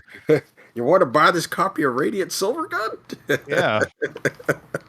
So, I mean, I think that's, I mean, look, when we got into collecting, well, we've been collecting for a long time, but Yeah. I'll just speak for myself. Like when I was in my mid to late 20s, when I really started to be like, oh, there's this thing called YouTube and there are collectors and I'm collecting. Maybe I should pay attention to this community, um, I was the younger person Hmm. who might have bought the Atari or the NES stuff that I remember but couldn't buy. So I think the question is, can we keep up the nostalgia? Like, I think there's a lot of work to be done in these 11,000 games to say which ones are truly worth it. Which ones Yeah. are the gems. Like, that hasn't been done yet. And so I'm Yeah. hoping that someone, probably younger and more skillful with video editing than myself, and with more time than myself, will sit down and do that. And I just hope that out of I don't know how many Switch games I have. I know you went through yours in a video at some point, but I can call it up here. Let's say I have 150 Switch games. I hope. Oh, sorry, I have 146. Um, 146. I don't know how I much I have. I think you're up to 500. No, I'm not Um, up to that much. but could 226. 30 of them 226? Yeah. Okay. Could 30 or 40 of them be those heavy hitters that people will want? Mm. That's my hope. I think that the heavy hitters exist for sure. The problem that I'm having, well, I guess the problem that I have time seeing. I have I'm so tired. The problem that I'm running into is there's games, but there's too many games that you can get elsewhere. And and I think that's the problem that I'm having. That's why I even mentioned the PS4 because um say that a person has to really want to collect for Switch. But I think that's one of the issues that a lot of sellers are going to run into is that there's too many options. Um, with the Super Nintendo, there's not a lot of games that are on the Sega Genesis that are also on the Super Nintendo, and that's why I commanded those price points. Like like let's just take like the Trails game that I just bought. It's on what? It's on Switch, PS4, PS5, and Steam. And then you have to take that into account. Like, how many other games do I have in my collection that's on all four of those platforms? You know, Yeah, that and is that is true. it's that's why I think like a lot of people they're but like I saw a lot of people I even mentioned it in the chat. I said, hey, this game Hades, if you're it's out of print. If you want to go ahead and grab it, just grab it now on the Switch, but the thing is that you don't really have to grab it on the Switch. You can grab it on Steam or you can grab it on PS4 or Xbox or whatever other console it's on. And I think that's going to cause like a really weird problem. Like you're going to have a bunch of people with a bunch of Switch games that they don't really care about, but a lot of because put it like this, a lot of people who make videos, you know what, that's generalizing. There are a lot of collectors who buy into the Switch because they hope that it will be something like the Super Nintendo, but with the way that it's all the games are so spread out because the developers need to make their last buck. I just it's hard for me to see. I think if you're trying to collect for profit, possibly, I would say go from PS3 going down. That's Yeah. my suggestion for sure. I don't know. I guess my last point was that I'm trying to hold out hope, and No, I and usually I I I'm a completely understand. I complete because we're in the same boat. Like we both love the Switch. We both love to collect for the Switch. So I understand. I wonder if the Switch, and I think the Switch too, but this whole family of Switch games, will this be the swan song for physical media? I think we are going to approach a day where Xbox and PlayStation will take the digital turn. And it's just like, we are not printing games anymore. Speaking of that, I don't think that it's okay. All right? Do you remember when I said I think some of my videos are predicting the future? because I made Many videos. of many of them have, yes. I, I made videos 3 years ago or 4 years ago, and all of them have come true. So I predicted in one of my videos. I forgot what video. Oh, it was a video called "The Thing That Frightens Me About the PS5" or something like that. And I in the video I said that I feel like, was it that? No, I think it was a video called we're not in a console war anymore. We're in a developer war. That I think that was the video. But the video basically says that um I feel like Sony and Microsoft are going to compete to grab developers and jump to the Steam. If you had to picture that um Xbox and Sony are two boxers, Steam is the ring that they're boxing in. And Nintendo is somewhere off doing its own thing. And I said that I if they go into this realm where they're fighting their own thing, they're fighting their own fight. I wouldn't be surprised if I said that I wouldn't be surprised if Nintendo corners the market with JRPGs and and eventually if they all go digital, Limited Run would have to make a game or their games on what do you call them, USB drives with Huh. little keychains or whatever. 2 weeks ago, I found out that Limited Run has a game or I think it was Limited Run. Some company is making a game where the game is on the PC version of the game is on a USB drive. Oh my god. I couldn't believe it. I was like, when I said that, I wasn't thinking that it would actually come true. Well, I But actually remember that video. That was, some of your best work, and, yeah, it's that so is weird. crazy. Even Nintendo is cornering the JRPG market. If Sony and Microsoft are fighting for Steam supremacy. Like everything I said in that video is coming true. Yeah, and I think Sony and Microsoft have just started down that path. Yeah, Um, definitely. but I mean, the PlayStation 6 or whatever the next Xbox is, I mean, I I don't, think we're moving to a point where, they are not going to want to create physical versions, or if they do, they will be, do you think they're gonna extremely. want to? Do you think they're gonna want to make consoles though?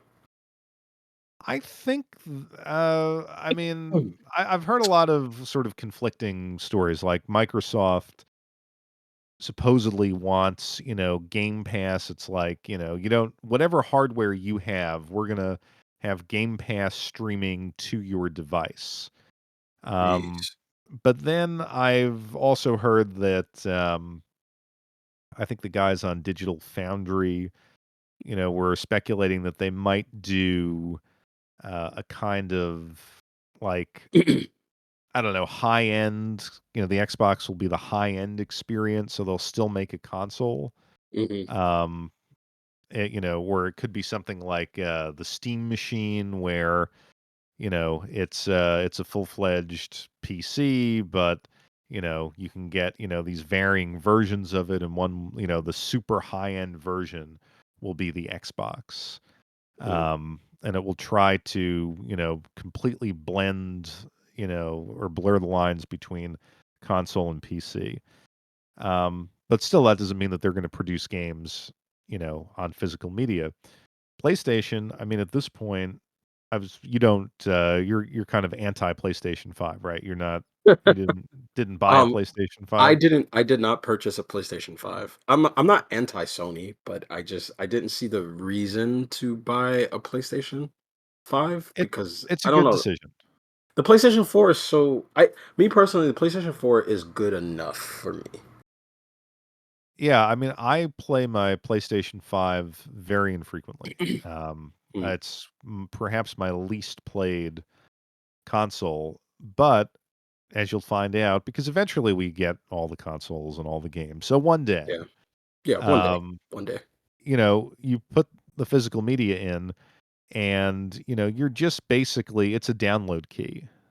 Mhm. Yep. Whereas with the Switch, for the most part, that game is on the Switch and playable. Right. Yes, occasionally you have to download an update, but to my knowledge, you can play the game without the update. I'm the guy who always clicks yes on the update because I want the latest and greatest version. Um, so I think, if this is the swan song for physical media, or if Nintendo is the last company who's going to keep the traditional publishing model and Hmm. console model, um, I think there will be nostalgia for that for a long time. I would. Like, I'm sorry, I didn't mean to cut you off. no, Go no, ahead. no, go ahead, go ahead. Oh, I was gonna say I don't think that I think that Nintendo is going to make a console that takes physical media. And the reason why I think that is mostly because their physical games still sell, Yeah, and they sell at alarming rates. um, the other thing is that um, I I think Japanese people like collecting physical things. I don't know why, but when you look at a lot of the shops and even with like old technology in Japan, like there's people that have little booths that sells old chipsets or chipboards, like, and all that stuff, and people like building things over there. So I think I think that when it comes to the digital future, I don't think Japan is going to be affected by that at all. yeah. I mean, I think you're right about that to a degree. Of course, there's the space issue, right? Like, Yeah. I'm sure the Japanese aren't dedicating one room in their house to gaming Hmm. based on the size of the apartments. But you're definitely right when you say, and this was very evident to me when I was there. There's a more like brick and mortar, physical product culture. Yeah. Um, it was one place in the world where I only saw one Amazon delivery person. Like everything is a mall. Like the convenience is actually walking from the station to your job to your house and having everything you could ever want to buy on that walk. Mhm. So I think in that sense, there will be a demand for physical games. And I think it's incredibly profitable too for Nintendo to just stick to that model. Yeah. Um, 1000% agree. although, I do feel like, and this was just my observation in the subways, of being a taller Westerner in a cram subway, I did have a bird's eye view of what everyone was doing on their phones, and everyone was on their phone. Like there was a lot of mobile gaming. Oh, Um, really? and I've read that mobile gaming in Japan is incredibly huge, incredibly profitable. Mm. We don't necessarily see it here or have access maybe to the same kinds of games on the Google Play Store. Mostly because everyone drives here. I heard that Yeah, there's like 2-hour train rides in Japan just to get to yeah, work. So that's kind of like the thing. yeah. So I mean, I think like I would need to know more about that aspect of gaming. Mm. Um, but I've heard it's pretty significant, and certainly the eye test would back that up. But yeah, I mean, I think like generally what you were talking about, is true. If everyone is collecting everything, then there is no immediate collector's market. Yep.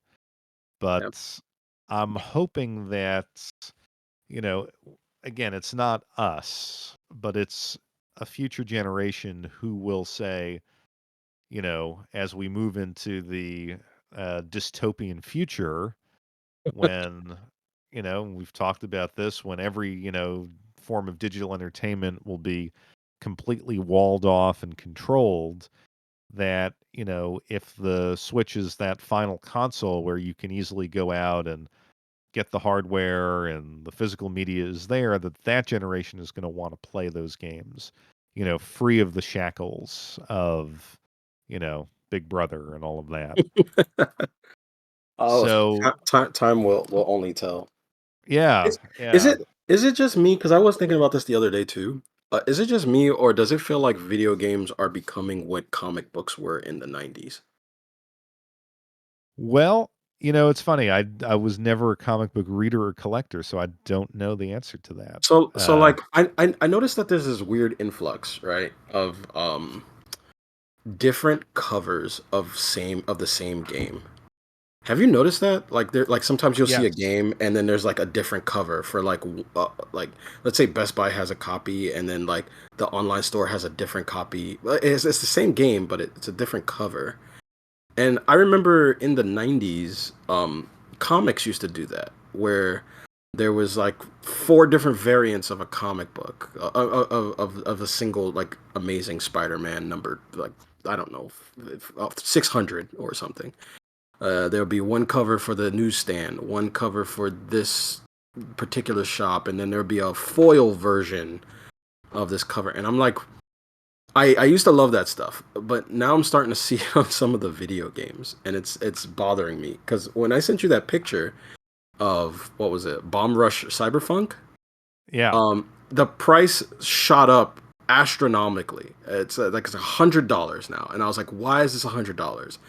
And then I started looking at the fine print, and it was like, oh, if you have the what is it, my 8-bit version with slipcover, it's $100, and I was like, but why? Yeah, I got excited, and then I definitely got it from I am 8-bit, but I when I'm looking on, like, GameEye, like, I don't think I got the limited edition. I think I got Well, the it's not a limited edition. It's just version with slipcover. It's mine didn't have the slipcover. oh, okay. I was like, but $100 for a slipcover? Yeah, well, I mean, it's a great strategy, right? Because people like us, like, we're not gonna go out and buy every cover, but part of us is like, "Ooh, the completionist. I wish I could that get that that that's cover." very true. That I won't lie. Yes, that's very true. That's very But true. yeah, I mean, that's one of the like, I know you're a special edition guy. I've always been kind of anti-special edition for the most part because, You got to join the collective, man. You got to come over to my well, side. basically, I've always thought of it this way, is like, you're selling me extra plastic. Right. Like, you're gonna give me a figure or a keychain or, sometimes you would get a good art book, now it's, just I it's did I did get you to purchase a really cool special edition that we're probably going to talk about later. well, I did get the Radiant Silver Gun, yes. Oh, so we're spoiling it already. Well, we said a couple episodes back that we were gonna do What? that. Yeah, yeah, we did. Um, and I have, thanks to this podcast, come around and picked up a few special editions. But yeah, I've always thought, just like the alternating cover, like it's kind of a trick that they're playing on us just to get that extra money. Yeah. Can I ask you a question really Sure. quick? And I maybe you might know because from all my years of collecting, I still can't figure this out. And I keep trying to figure it out. But the thing is, I don't want to ask anyone online because I'm afraid it's a stupid question, but I feel like it's very valid. And on the subreddit, you'll get destroyed with 800 people telling you you're a Right. loser, but You're yeah. you're you're an idiot. Why are you asking such stupid Yeah. questions? Of course. Okay, but if you have four copies of the same exact game, but they're all from different regions, why is the North American version always the more expensive one? That is a good point. I've always believed it was because, and I was just always thinking of like Japan and the US. Mhm. If it is a Japanese developed game with a Japanese theme, but it was released in North America in English and has a little North American rating thing on it, it was inherently more valuable because you could access the game. Like, a lot of the times as an early importer, like we would import, but the language barrier was tough Mm, and remains tough. And of course, back in the day, like you didn't have Google Lens and, right. the internet wasn't as fully developed. So there was real value in getting the North American version where like working designs would, put together their translation. That's what I always thought. Now you're right. I mean, why is the Asian English version less valuable? There is no Yeah, reason other than maybe consistency for collectors. right. It always confuses me because sometimes even when I look at a game from Europe, like the version from Europe is always the cheapest. And I'm like, "But why? Why it's the same game. Why is it cheaper in Europe?" I Or the am European is always cheaper. The European version yeah. is cheaper. Well, I'm a snob because if I see a games from Europe, I'm like, I don't want that. I'm not gonna lie. I'm the same. It's like, I don't like that Peggy logo. It's ugly. yeah, there's just I don't know, there's something about it. Like now, of course, it might be a holdover from when they were on the PAL system and you actually couldn't play those games. Right. So you were always actively avoiding European games. Now it doesn't matter so much, but it's just like, I need to have all North America. Or if I'm, you know, I mean, nowadays, like for the Switch, if I'm importing from Japan, great. I'm Mhm. gonna have that segment of my collection. But yeah, it is a weird prejudice. It's strange though, because um I keep trying to decipher this because I have a game called Onanaki, and it has 5 different versions. It's one from the US, well, a Asia English version, it has a Japanese version, it has a European version. I heard that there's a weird version without a label floating around. Like, it doesn't have a, what do you call it, a rating on it. And then there's the Korean version. And then I'm looking online, I'm like, why is the Korean version the least expensive one? Like, why is that one the cheaper one? And I can't figure it out. Yeah, It's I so confusing. I remember I imported. We're talking about weird versions. I imported a version of Taiko no Tatsujin Oh, that's a for good one. the PlayStation 4 from Singapore. Hmm. And I don't know why. I think it was like it wasn't released physically in the US and the Singapore version was in English. I mean, not the songs, but the interface. And so I had to create a Singapore PlayStation account to play this game. So that was strange, and like you had to download if you wanted to pay for the extra tracks, you'd have to download them and pay in Singapore dollars. And I'll tell you what, folks, we do crazy things. Yes, we do. Oh my And God, then there's actually more versions. There's a German version. I don't even know what flag this is. I don't know what this other one is. Wow. Okay. I'm about to go down another rabbit hole. but yeah, I just basically I look at the console and I'm like, okay, where do I want to place my focus? Like the Sega Saturn, I Yeah. actively avoid the North American version. I want pure Japan. Uh, Yeah. because that was always the cheapest way to go. Plus, I just love the Japanese boxes. And I just Yeah. that classic gold like on the side, the CD case, Hmm. and The I artwork was hate always different the too. artwork was different. I mean, obviously the game selection was so much better, but Hmm. I just hated the American long box look. Yeah. So, I have an anti-North American prejudice, with that one. Um, so yeah, you just I don't know. I think you have your habits and you kind of stick to them. Same. But if there was a European exclusive, I'd go for it. I don't know there are not too many of those. Maybe Asterix and Obelix or something. There's a There is a European exclusive version of Triangle Strategy Collector's Edition that I have, but the, the box is ruined by the stupid Peggy logo. It's this giant green box like at the bottom. It just ruins the artwork of the box. I just I actually keep it in between other boxes so I don't have to look at it. oh, I'll tell you another region prejudice that I have. Sometimes when I've ordered, it was definitely like the 3DS era. If I was ordering 3DS games from Amazon, and it happened a couple times with the Switch, I would get um like Middle Eastern version, Mm-hmm. which was absolutely identical in every single way. It was completely in English. Um, wasn't there was nothing different about it. But I hated seeing that logo on the back, like only for sale in Saudi Arabia, Dubai, blah blah blah. And I would return it, and I'm like, the seller wasn't honest. Didn't send me the U.S. version. That sucks. Crazy. It's crazy. That's So I guess the lesson is if you are buying Switch games like crazy, take a moment and reflect. You know, don't assume. And this is, I think, a kind of a truism for the internet as a whole.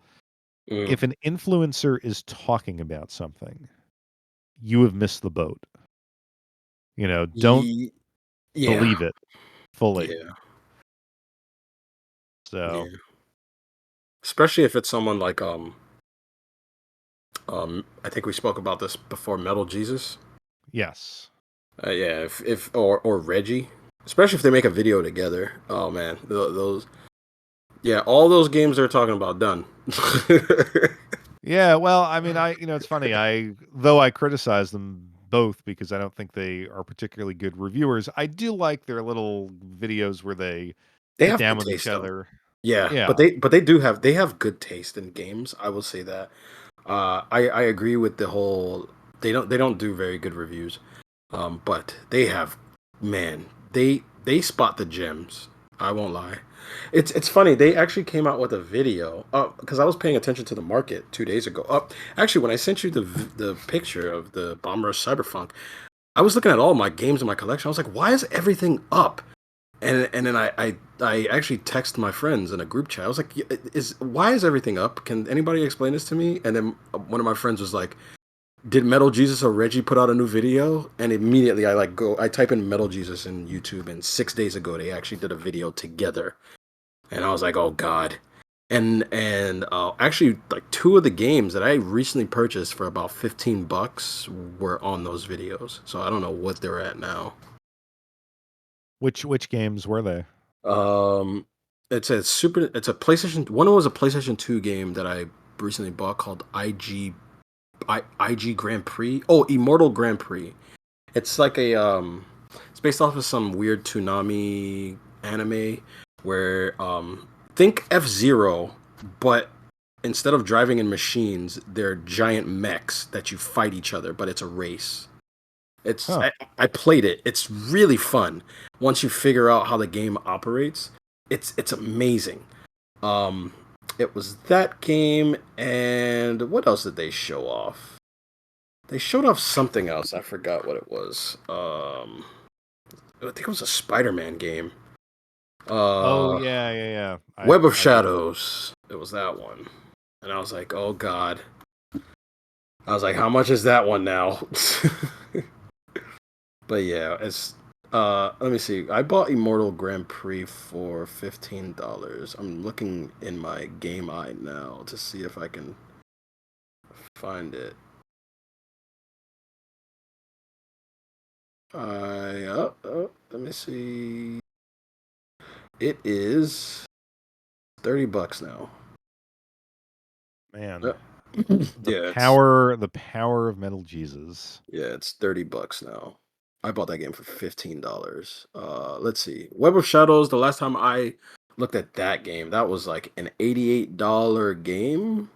Let me see. And they had the Xbox version. That one should be dirt cheap because I know a lot of people want the PlayStation version, but everybody's jumping on the Xbox bandwagon right now. So that's probably astronomical now too. Let me see. Let me go down my list. Okay. $83. Yeah, so it's about the same still. Oh So wait, do you there's do no you think? list. Yeah, yeah. Well, 83. so $83. I've always wondered this. Like, if you're a collector and for profit, and you're Hmm. in the situation that you're in right now, do you sell those games while there's that market attention on it because you could double your money? Definitely. Me personally, like if see, but I if I was an investor, like a if if I was a collector, well, I wouldn't be a collector. I'll just be an investor. Basically, I'm buying up games so I can sell them later at a higher profit. Um, yeah. So as soon as there's an influx that I'm not that kind of shocks me, I'm selling automatically. I'm selling. I wouldn't wait to see if it goes up higher. The only games that I would wait to see what goes up higher are games that you barely see in the wild. Um, I was actually shocked. Actually, one game I was so crazy shocked that it went up. I bought a game 2 months ago for the Nintendo Switch called Madison. Have you ever heard of that? I have not. Okay. Madison is a horror game. It's a first person horror game where you basically, I don't know, I guess you're trapped in some type of haunted house and you have a camera and you have to use it to see the ghost chasing you or something. Huh. And I bought this game. I was interested in playing it, but I was also curious because I was like, why do I never see this game? Like I never see it. Like if I'm going out somewhere, I just never see the game. And let me see. I bought that game for $20 on Amazon when it was at its cheapest. I look online and there's only two. See, this is how you know something is really hard to find. When you go on eBay and you type in a game you're looking for, if the listings are really low, the game is going to be expensive. There's only two listings right now Wow. for this game, and one is in Japanese and one is in English. The Japanese one is $40, but the English one is $88. And this game is really new, but it's an $88 game right now. That is that is nuts. And of course, when Metal Jesus discovers it, I hope not. yeah, it's 200 at least. So here's the interesting thing. I don't necessarily follow like 88 any. brand new. Yeah, if you have it brand new, it's $88. If you have it complete, it's a $60 game. Well, that is pretty sweet. But I was thinking like I don't really follow. I know all these guys have Patreons. I don't I don't really follow those follow either. what's Yeah. on there, but I know like for some people, like oh, you get early access to my videos. I Hmm. wonder. So that's really the value, right? If you know what he's going to talk about, I don't know if he does this or not, by the way, but it's probably if he can shift the market like that, there would be incentive to say, hey, if you're in the $50 a month Patreon tier, I'll post my video 2 days early, and then you could go buy up those games.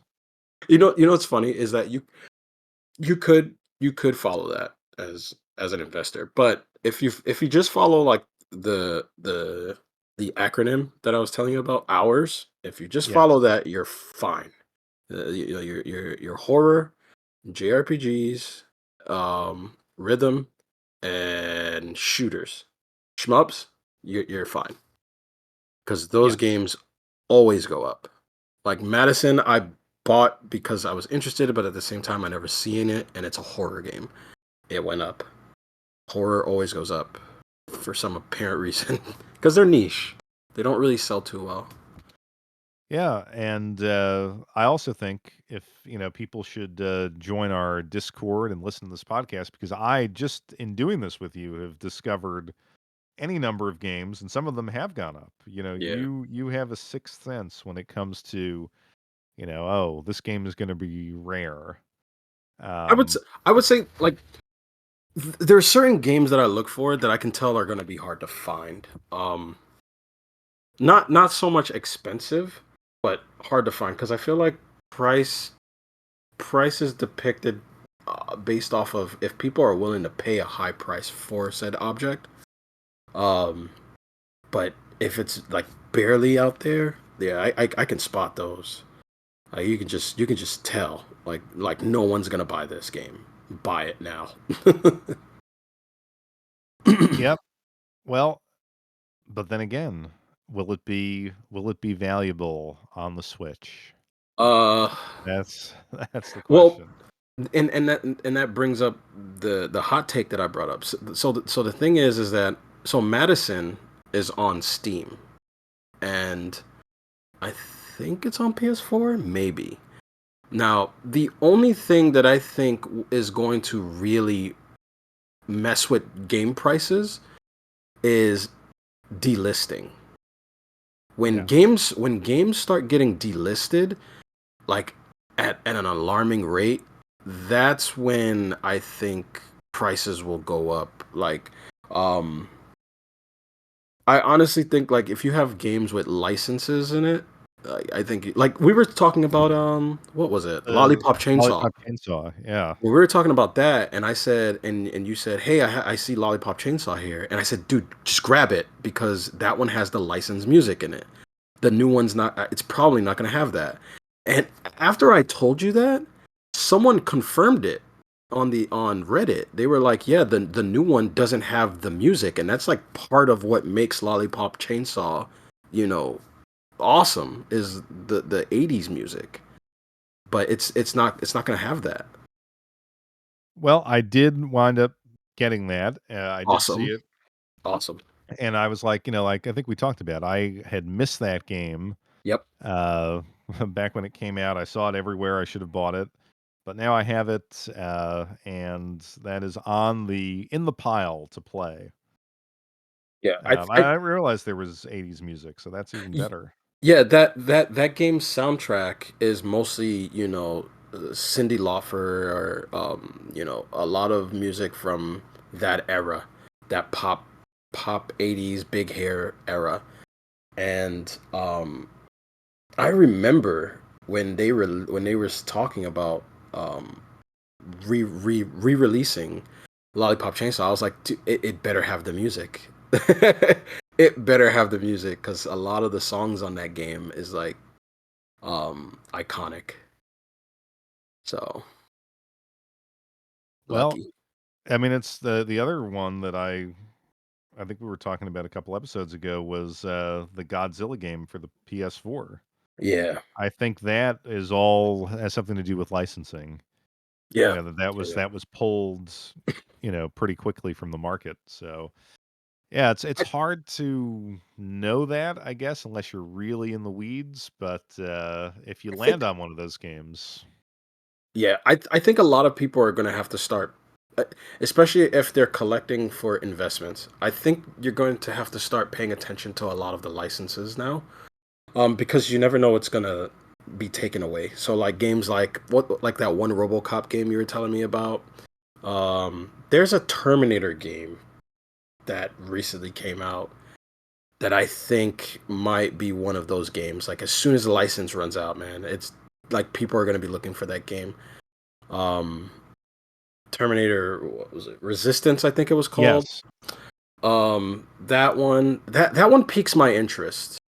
Um, there's just something about that just says you should probably grab this, and I'm interested in playing it, but it there's something about that game, and I don't know why, but Terminator Resistance is one, the RoboCop game. Um, there's another game. It didn't come out yet, but it has the Dragon Ball guys artwork in it. Toriyama. Toriyama. Oh, Uh, Sandland? Sandland is another one. The only thing is that with Sandland is I think a lot of people are going to buy that game because he died. And they're going to speculate, oh, this game is going to be something that's going to be sought after. But I think that too many people are going to jump on that wagon because he was such a figure in the space. So I actually would actually skip that game.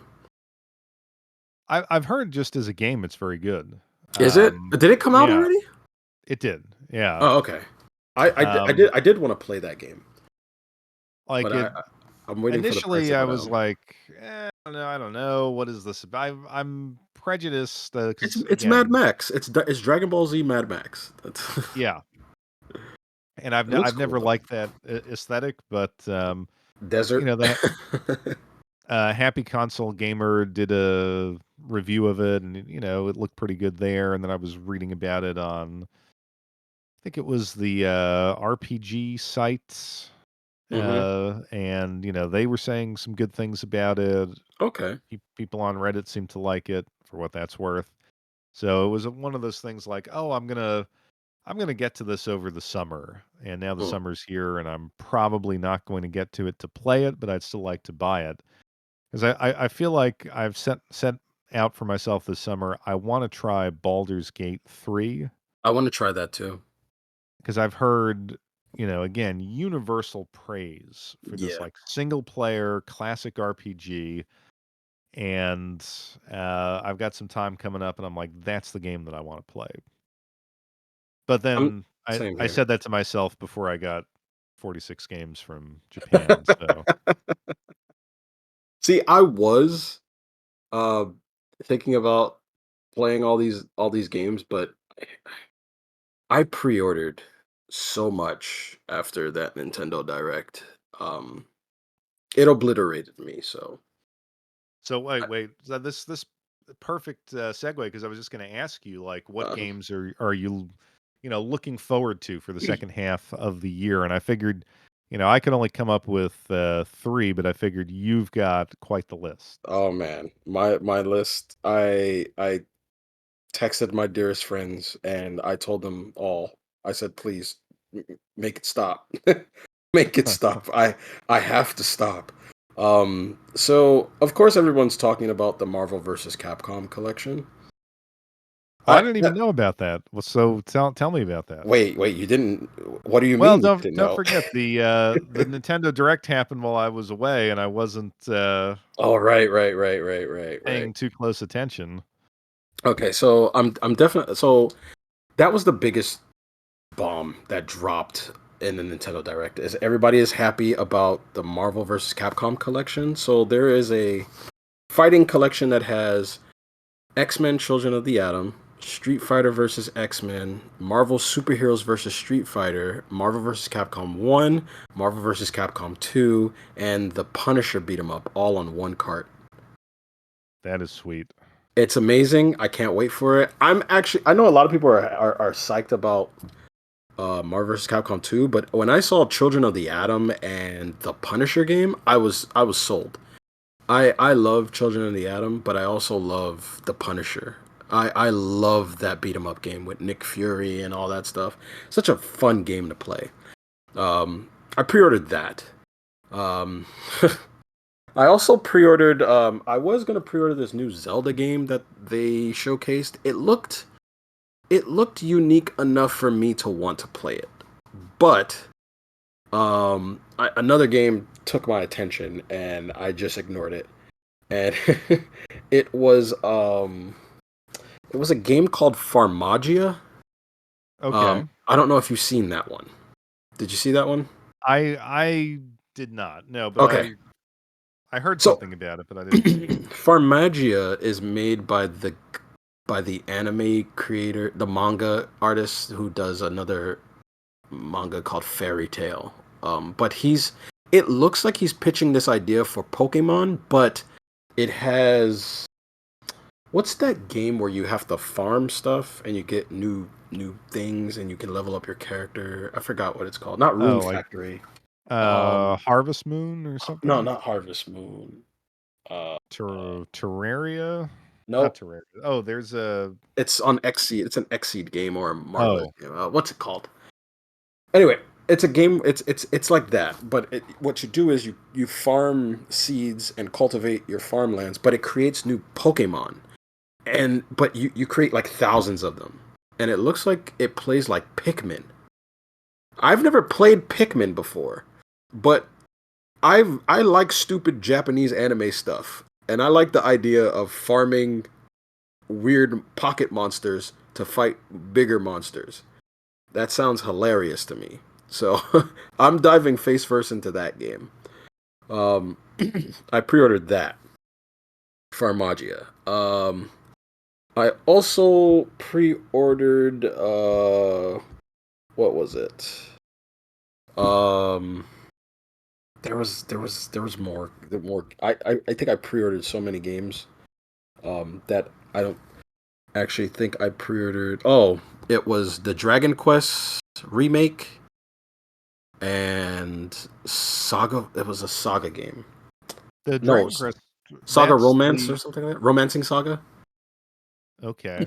Yeah. The Dragon Quest one, right? That, if I heard correctly, that was going to be like the Dragon Quest 8, but the 2D version. Like they had like, Yeah. Or no, it's it's. I think it's the 3DS version or DS, the number three game, but it's number three, but redone. They rebuilding it from the ground up, and oh, it okay. looks beautiful. And then they did a slight announcement right after that where they're actually rebuilding Dragon Quest one and two, and I was Oh like, wow. wow, that sounds like a chore. Oh, those Oh games were a chore to play. yeah, so they're probably gonna do some quality of life stuff in it, make it a bit easier. Oh, Add they. in that probably add in that Bravely Default speed things up stuff. Hopefully, they don't make you pay for it. Oh, I'm sure they But will. I'm sure anything to make your life better will be they'll charge for it. But yeah, those original Dragon Quest games, like it's such a beloved series now. But if you go back and play them, like the look function, the check function, like it was very menu driven and very slow. So Mm. that'll be cool if they can work around that stuff. But yeah, the only thing I took from the Nintendo Direct was the Echoes of Wisdom, the new Legend of Zelda, Yeah, that one looked good. and I'm not a Zelda guy at all, and it looked good.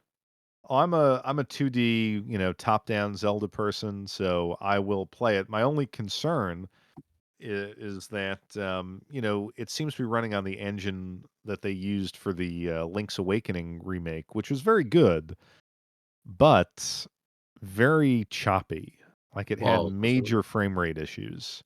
okay. So I didn't so it know was that. like every time you would advance, because it was like single screen area, and then you would go off and would shift to the next area. And every time it did that, it would just hitch up. So Oh you had this wow. beautiful world that was beautiful to traverse, but then as you were moving through it, it would just stutter and grind. I'm not going to say grind to a halt, but it was so visually off-putting that I actually stopped playing the game because I was Yeah. like, I've played this game, beat this game on the Game Boy, like it's one of my favorite games of all time. I could see what they're doing here. I appreciate it, but this is pissing me off too much. Yeah, I can see Nonetheless, that. I can see that. I'll still buy the new one just because, again, we're crazy. Yeah, yeah, we are. We are. What I what what mean, what I I didn't this isn't part of the Nintendo Direct, but I did want to talk about this. How'd you feel about that corpse party picture that I sent you? well, that was crazy. I figured you'd mention that game. I mean, Corpse Party, it looked like an amazing special edition. It's in that horror genre, Mhm. and I know I need to order this, but tell me about Corpse Party. Like, did you play the first one? Because I kind of remember it being I out know there, but I never played it. I've only played the what was it? Blood Drive? That was the one on the Vita. That was the only one I played. It plays like a weird how do I explain it? It plays like a visual novel, but it also plays like an 8-bit adventure. Well, that version does. Not 8-bit, but just chibi, I guess. But it looks like for this game they're changing it. They're changing it around. Like it looks like an asymmetrical horror game with visual novel stuff. Um, but they didn't show too much, so you kind of have to like pause within the menu screen not the menu screen, in the trailer that they showcased, and you can kind of see some of the gameplay. I don't know what this game is going to play like, but it does look new enough for me to pre-order it. Um, I know that there's like 5 other games that you need to play. I didn't play the 5 other games because we never got them.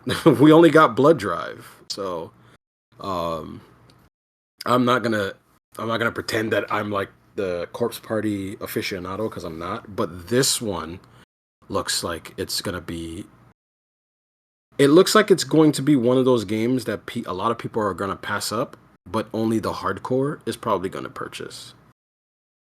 So I'm jumping on that bandwagon before it becomes one of those. Well, I think I'm gonna have to do that as well. Like of all the things you send me, that one stood out as like, yeah, it's not even my genre per se, but I should probably own this. I think you should jump on the Tokyo Xanadu. Well, I love that game, and I do have it for PS4 and Steam. I bought that game Um, 3 times too. No, twice. Steam, no, not Steam. Vita and PS4.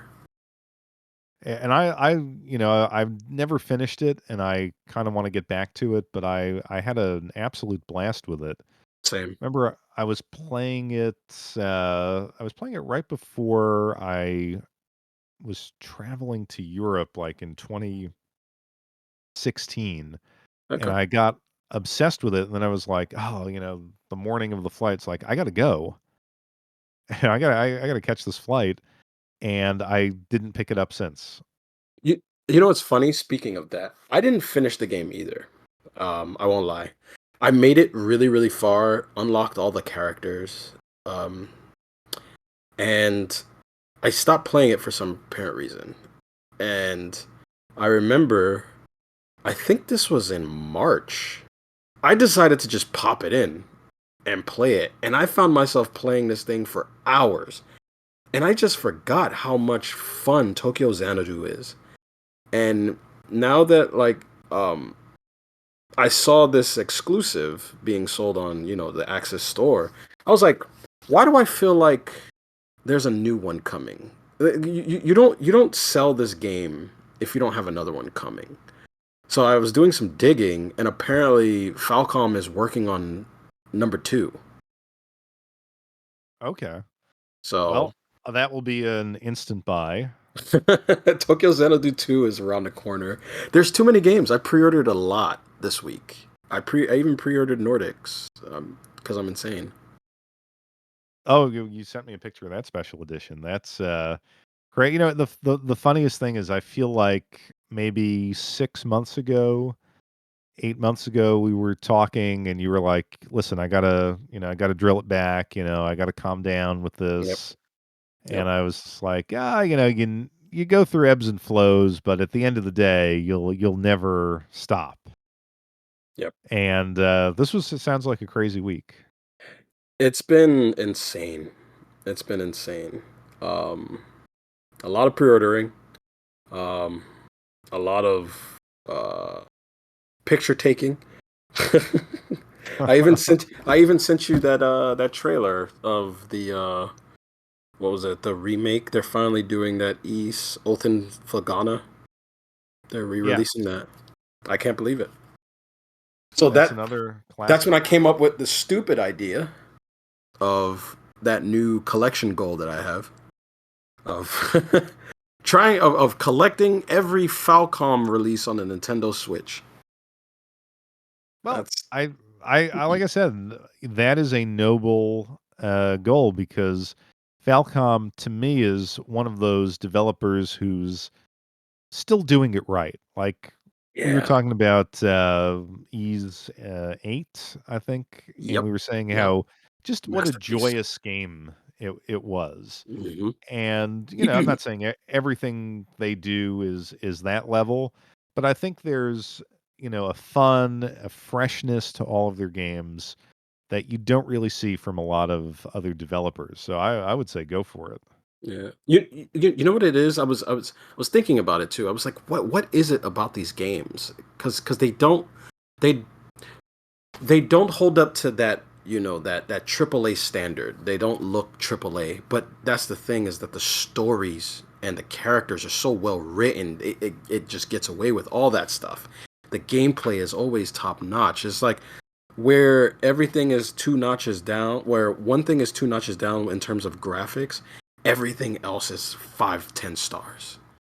You know? Yes, and I wouldn't want them to focus on graphics. To me, what stands out with them is the gameplay, Yeah. and that whatever, system they choose to implement in all of these different franchises, it feels quick, and very fluid, and it's not a chore. It's not like I'm digging through pages and pages of, mechanics and spells and everything. It's just like you can jump in, you can play. It's action oriented, even if it's, not necessarily a pure action RPG, depending on the title. Yeah. Um, and it's fun to play. Yeah. Like it's I guess extremely accessible. That's a good way of putting it. Yes. Very accessible. It's like the Trail series, like those games, more traditional RPG, strategy Mhm. RPG, many of them, and yet the systems are so well implemented. And then Ease is more action oriented, but you could just, you lose time, like you're just enjoying the world, enjoying the mechanics, and you're like, oh wow, it's been 2 hours. I am I am speaking of Trails, I am hearing an interesting rumor about the new one, the new game that just came out, Trails Through Daybreak. I'm hearing that there's an interesting system that no other game has tried to do yet. At least I think that's what it is. So apparently the battle system is like East, right? But you have the choice to turn it into a turn base. Like, Really? Oh, that's yeah. cool. So like apparently the game plays like any other East game where it's hacky slashy, roll out of the way, dodge stuff. But you can throw down these things called barriers that turn the game into a traditional JRPG. Huh. Yeah. Well, now that makes me just want to buy that game. When I heard that, I was like, I need to know how this works more. I need to play this. But I know I saw one review that kind of scared me, and it said 120 hours later, and I was like, oh God. Yeah, it's one of those things, like I think with the ease games, like I said, accessible, hack and slash, action, Mhm. RPG. Um, I love Trails, but there's so many of them, Yeah. and I just don't have the time to actually finish them. And I enjoy every minute that I spend in those games, but at a certain point, I'm like, I just can't keep up with it.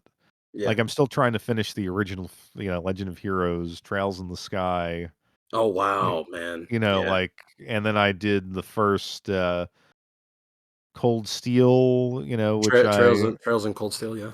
yeah, um, and I haven't finished those. Yeah.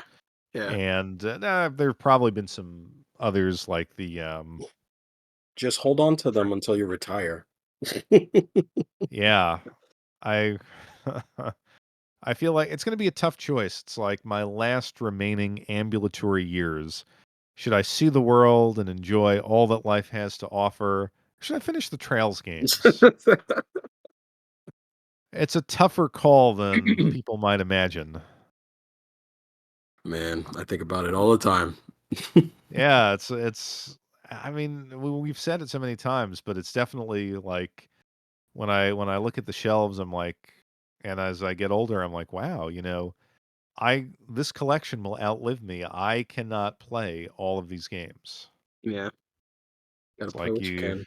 you gotta, it's this damn thing called work. Yeah, I like to not think about it. I mean, if I were independently wealthy, and this is I've told this to my wife. It's amazing she's still married to me after this. But I've told this to close friends, but I haven't said it on the internet yet. So Mhm. one of my fantasies, if I could just, make my fantasies come true, it would be is I want my own bunker, like an underground lair where I have all my games, spread out. I don't have to worry about storage and, different like TV stations and comfortable furniture and, fridge and all the food and drink I could want. And I Mhm. would just sit in my underground lair day in and day out and play through all of these games that I have. That actually sounds like fun. It does, doesn't it? Like, I mean, it's like taking the game room, Yeah, but really making it like, epic. that's like a cool excuse just in case someone nukes, like the Fallout, the TV show happens, and then all of a sudden you're Yeah. like, I got an excuse now. Never coming Yeah. out. Well, it's funny that my wife will say, "Well, where do I fit into this fantasy?" And I'm like, "Well, we can have connecting bunkers. The little hallway, area, and then, I'll unlock the door to your bunker." That's But gold. but I think if you're in the bunker mentality, like, you can't necessarily share the bunker with other people long term. Like, if you're building a bunker, it's for you. Right. Yep.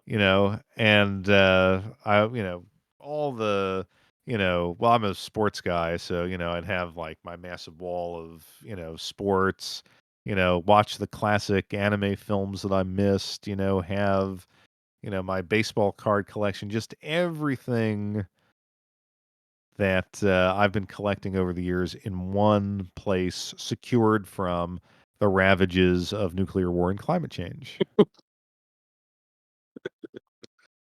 Oh man. So, sparing that, I'll take a finished basement. Finished basement's good too. Yeah, that's kinda my goal. That's good too. If I could just find a place with a good finished basement, I mean, I'll call that my bunker, but, I'll probably die in the nuclear fallout. But, yeah, so, I think the internet will judge me if they've made it, this long. I think you're gonna be fine. So do you want to, draw to a close with the "It Came from Japan" segment? Yeah, we can do that. We can You we can start off by talking about the game that we both got. Well, Uh, yes. So, Radiant Silvergun, yep. Limited which edition. limited edition, and it looks like a really like I went for this one because you had sent some pictures. Mm. I'm like, you know what, that's a cool, it's got like that statue, and I haven't had a chance to open mine, and I probably won't open it because I just bought Radiant Silvergun on Steam for $6. So I think I'm going to play it on the Steam Deck and There's an leave in, this. there's an interesting surprise inside the box though. Tell us about it. The interesting surprise that, I mean, it surprised me because I wasn't really paying attention. When you open the box, there's another box inside with the game in it, and I slowly pull it out of my box because I don't want it to get ripped and torn, and I see this familiar platinum logo that wraps around the box. It Look at that. says Super Deluxe on it. I I didn't did not realize. know. I did not know. I honestly did not know when I bought the game that it was a Super Deluxe game. It's so weird because they didn't put it on the bigger box. They put it on the Yes, box inside. it's not on the bigger box, and from what I recall, like, just from the screenshots or whatever, when they released this was, like, back in the winter, Yeah. it didn't make any reference to Super Deluxe. I don't remember seeing it. But I did open the box. It has a bunch of it. It's it's Japan, so it's packaged so beautifully. Um, the ship inside is actually what I said it was. Remember how I said in our last video, it's almost going to be. I said if the box is if the ship is the size of your fist, they're probably going to have to put a bigger box inside to protect it with styrofoam. Yeah. They actually it's not as big as your fist, but it can fit in your fist. Is like it's how do I say this? It's big enough. It's the same size as your palm. Is what I mean. Um, and it doesn't have styrofoam. It has like the plastic. It's stuck in like this plastic shell, and it's in a box. It's a pretty cool collector set. I'm glad I have it. It has an obi strip that There you wraps go. around the bottom. It's so good. It's perfectly packaged. It's a gem. I did play it. Um, this is a very hard game.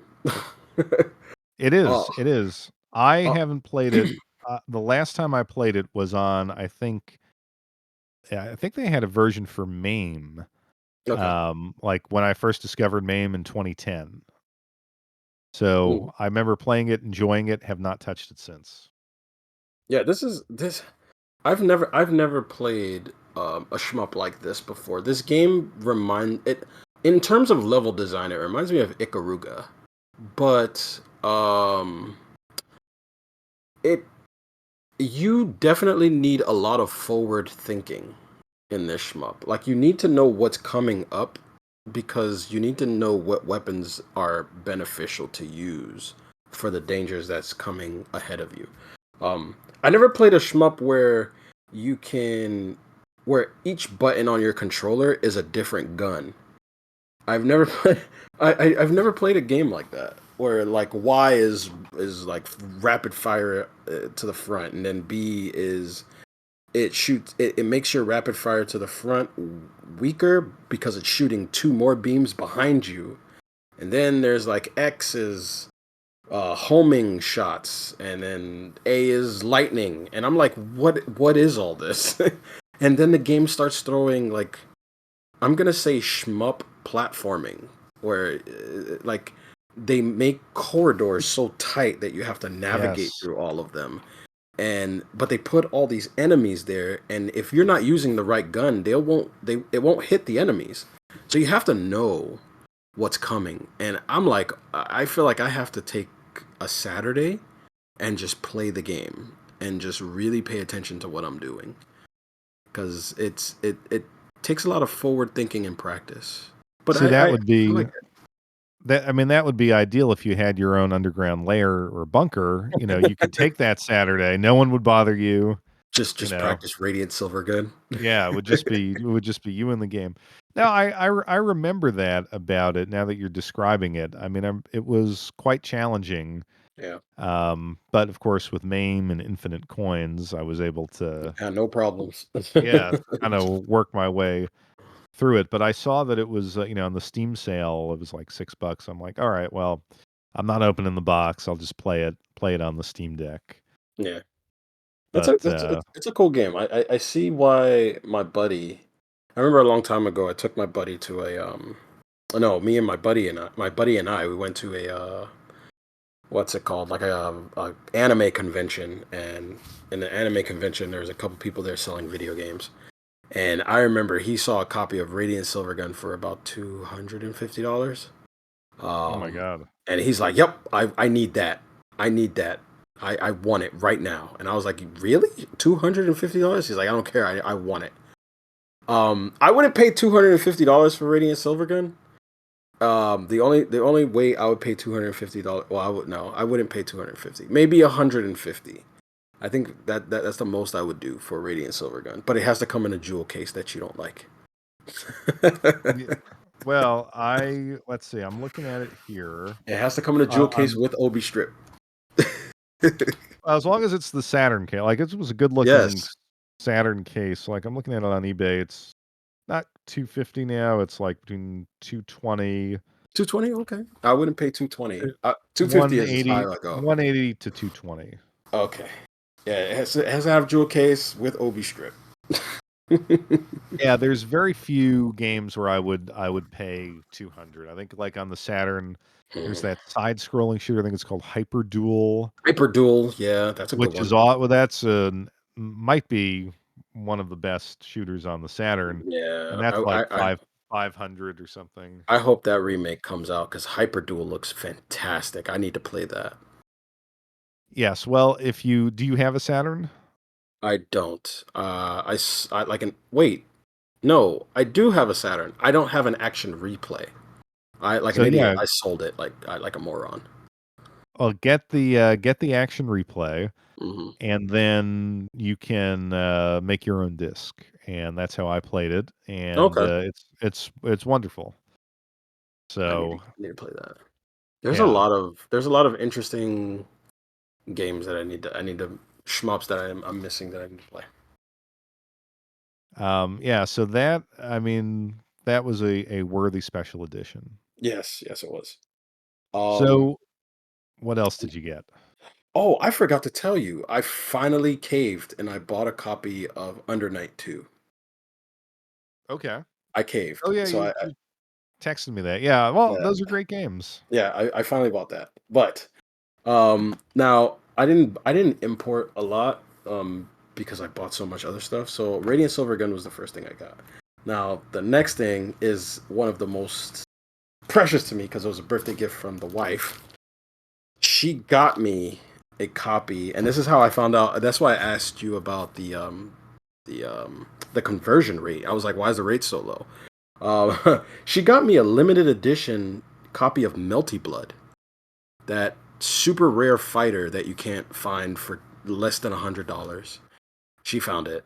Um, that game by itself with the case is $100, and she found me the limited edition from our special store for $100. Yeah. So It's funny, you had mentioned that game to me, is like you were like, "Oh, if you see that over in Japan, pick it yeah, up." And so I was always looking out for it. I could not find that anywhere. it's very very rare, very very low print. Um, if you it's made by the same people who did. Let me see. I'm pretty sure it is. Well, they're involved in the development. The same people who did not Melty Blood, Under Night. So, it kind of has the same engine. It has the same kind of gameplay mechanic, but Melty Blood is unique in its gameplay. It makes you feel like a pro player even by not knowing how to play the game. It's really fun to play. Um, it pulls a bunch of characters from another game called Sukahana Hemi, I think it's called. It's a visual novel, so it's like a spin-off of that. It's really fun. Um, Yeah, actually, I some two of the characters in Under Night are from Melty Blood. okay, I've played Melty Blood. I recall playing it on the PS2. Yeah, that was my Um, favorite one. yeah, and you're right. It had a kind of mechanic where you didn't know what you were doing, but you felt skilled. Yeah, you felt like you were a pro player. But no, that was a very fun series, and I can't recall, like, was there a PS3 Melty Blood PS4, or PS4 Melty Blood? Okay. PS4. Yeah, So I believe I have that somewhere.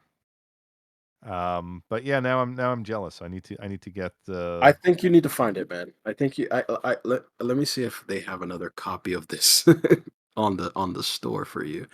But yeah, those are my two. What about you? well, I always like to, you know, when I say, when it came from Japan, I kind of like to go with some merch or some different kind of stuff. So I will choose a, believe it or not, a wall scroll. So Ooh, when we I when like we wall were scrolls. in Akihabara, we were in some just like general electronics store, and in the back they had a pop-up shop celebrating the 20th anniversary of the Legend of Heroes series.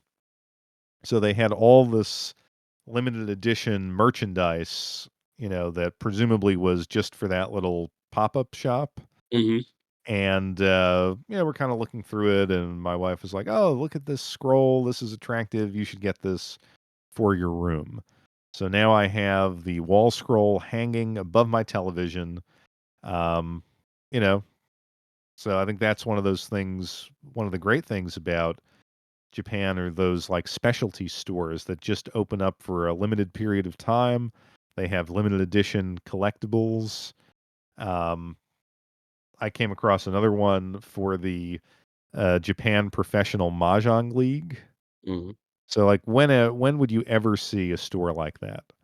And I got a little acrylic figure there. But the last thing that's kind of funny is I told you earlier that my wife was like a really good sport, and she let me, shop pretty significantly, and she would just kind of hang out while I was doing it.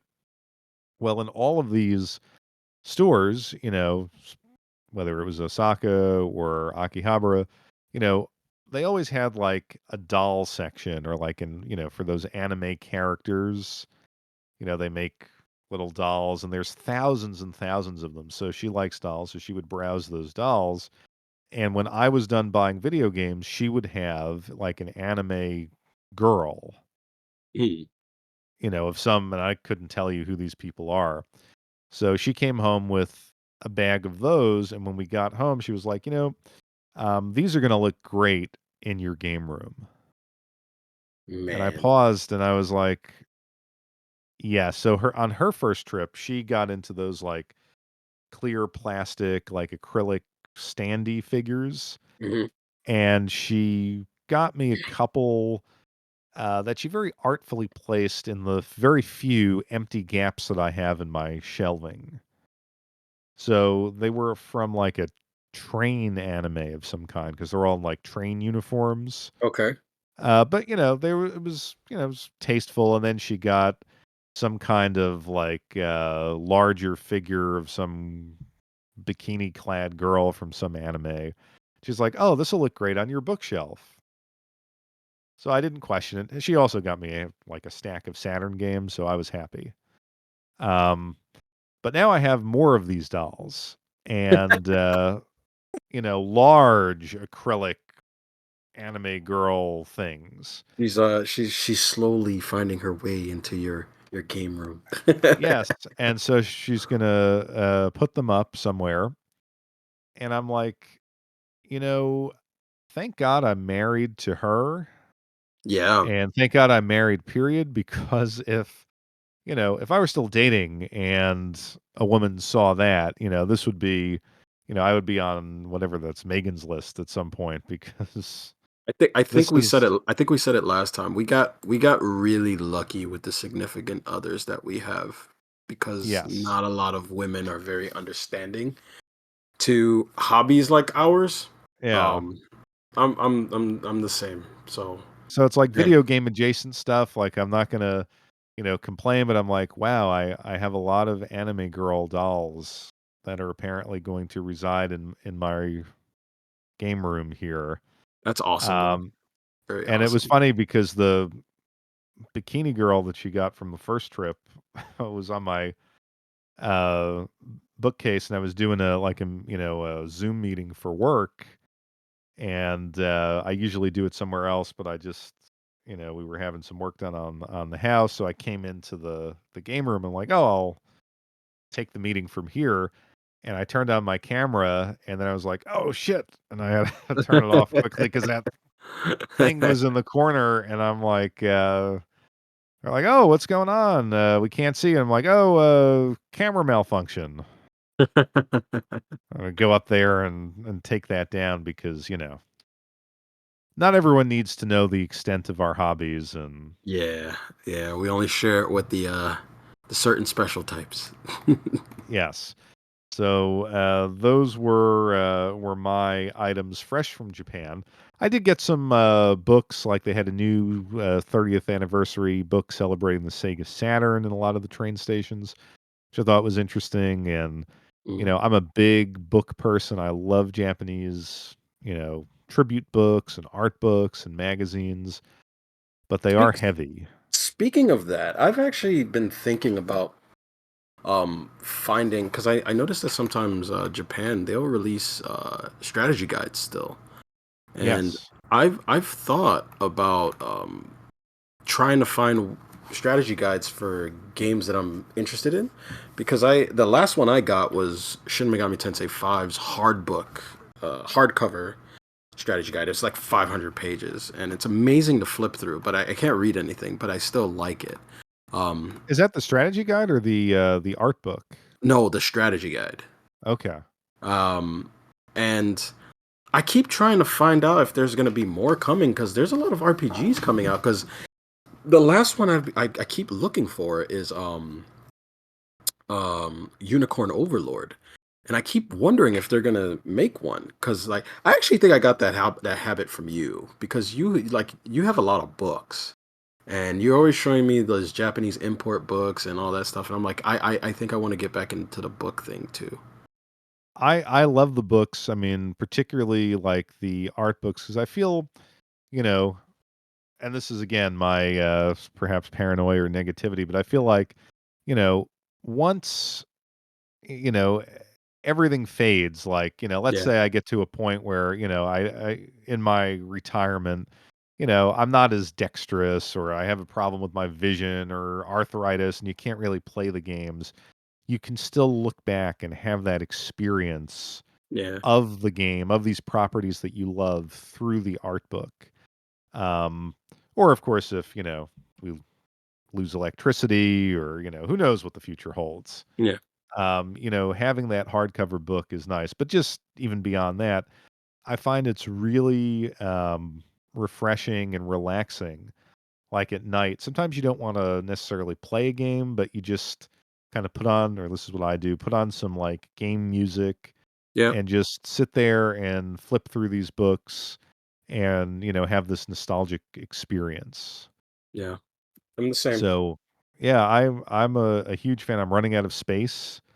I don't, and yet I still keep on buying these books, but they do make great strategy guides. Like, um, I didn't get this from Japan, but we have right outside of New York City. I've talked about it. This Japanese mall. So it's like a Japanese grocery store with products fresh out of Japan, and then Oh, like I a strip is mall. okay. Is it? It's not Kinokuniya, is what they call it, right? Not that So place. they have that bookstore there. Okay. Like, but it's called the Mitsuwa Marketplace, Okay. and I don't know if you're ever up in the NYC area, Yeah. um, I'll give you a it call. well, give me a call first of all, and we can go there. Like it's in New Jersey, but it's like right outside the city. Okay. And so, anytime, we're in New York City and like we're driving back or something, we'll stop off there because they have like a great food court, like really authentic stuff. Hmm. And I always have to buy a book from the Kinokuniya bookstore. And I got a Mario Wonder strategy guide, Oh which, wow! is absolutely awesome because it I didn't even outlines know they every had that. single environment and level in that game. And I thought that game was so special, it was worth having the strategy guide. I did not even know that exists.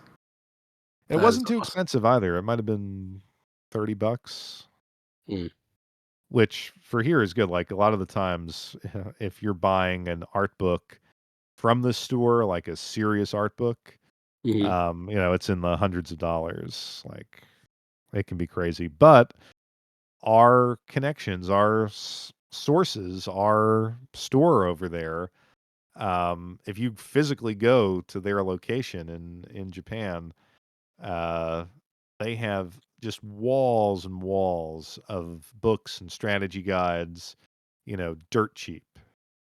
Mm. Yeah, I need to And check I'm this like, out. yeah, part of me was like, you know what? I'm just gonna ship stuff home. But I didn't have the time to figure out the logistics of that. Mm. So yeah, we always say the rabbit hole. It's a magical place. It is. It It's is. a of course, you don't want to necessarily tabulate all the money we've spent to be in the rabbit hole. Just don't fall too deep either. You might run out of money. Yes, but see, what I tell people is, look, the thing we started the episode with, the modded 3DS. Mhm. That costs nothing, assuming that you have a 3DS. Right. Like I always want to tell listeners that we're crazy. Definitely, but you can have a lot of fun in gaming and even import gaming, Japanese gaming, for little to no money. And it's Yeah. still in the rabbit hole. Like if you're willing to emulate and put in that effort, the world is open to you. Like after experiencing Japanese convenience stores, I now want to go back and play the Konbini on the Saturn, where you design your own convenience store. Oh my god. I Yes. forgot about that game. So I have both games. I got them for like $3 each, and they're still extraordinarily cheap.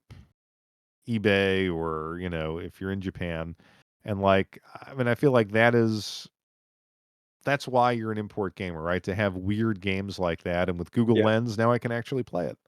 Yeah. That's why I import, because they give me something that the American market can't. It has always been that way, and as I sent you an article this week, like it will be that way for years to come because the Japanese development model is they're not embracing the insane AAA arms race, and instead they have, reasonably happy, well compensated employees Yep. taking chances on making creative games. Yeah. I think I've been pre-ordering a lot of crazy. Well, I mean, I never actually stopped, but I've Huh. been pre-ordering more crazy zany Japanese games just because they're just, I don't know, they do enough different that I'm interested in playing them. Well, I talked to you about my bunker fantasy. I almost have like a fantasy for you, and you have so many special editions, Yeah. and that you pre-order. I would like to see you actually build a house just out of special editions. Can I do that? It'll probably Like be a just bit. Wait. Let me see something. Out of all of them, yeah, just like you keep that's on gonna be buying a big house. yeah, special editions, and you use them as the blocks to build, kind of like, Jay's Minecraft. Like, you build a little house out of special editions. Oh man, that's gonna be huge because I have a lot. I'm looking at them, and I actually forgot about the special edition. Do you even mean like limited edition consoles? Because I have those too. I mean, like any kind of like Oh God. big box Yes. special Okay. edition of Okay. anything. Wow. Yeah, and then all your manga collection, like you can use that to Oh, for the floors. that's funny. So that's like your bunker. Like, granted, it's above ground. It could easily be destroyed by a nuclear weapon, but It it would looks cool be, going out. it would be. I mean, you could charge an entrance fee, $20, go into Yep. Jay's, limited edition house. Oh man, that'd be awesome. Think about it. No one has done that yet. I'm looking at all my limited editions now, and I'm just like, I could do this.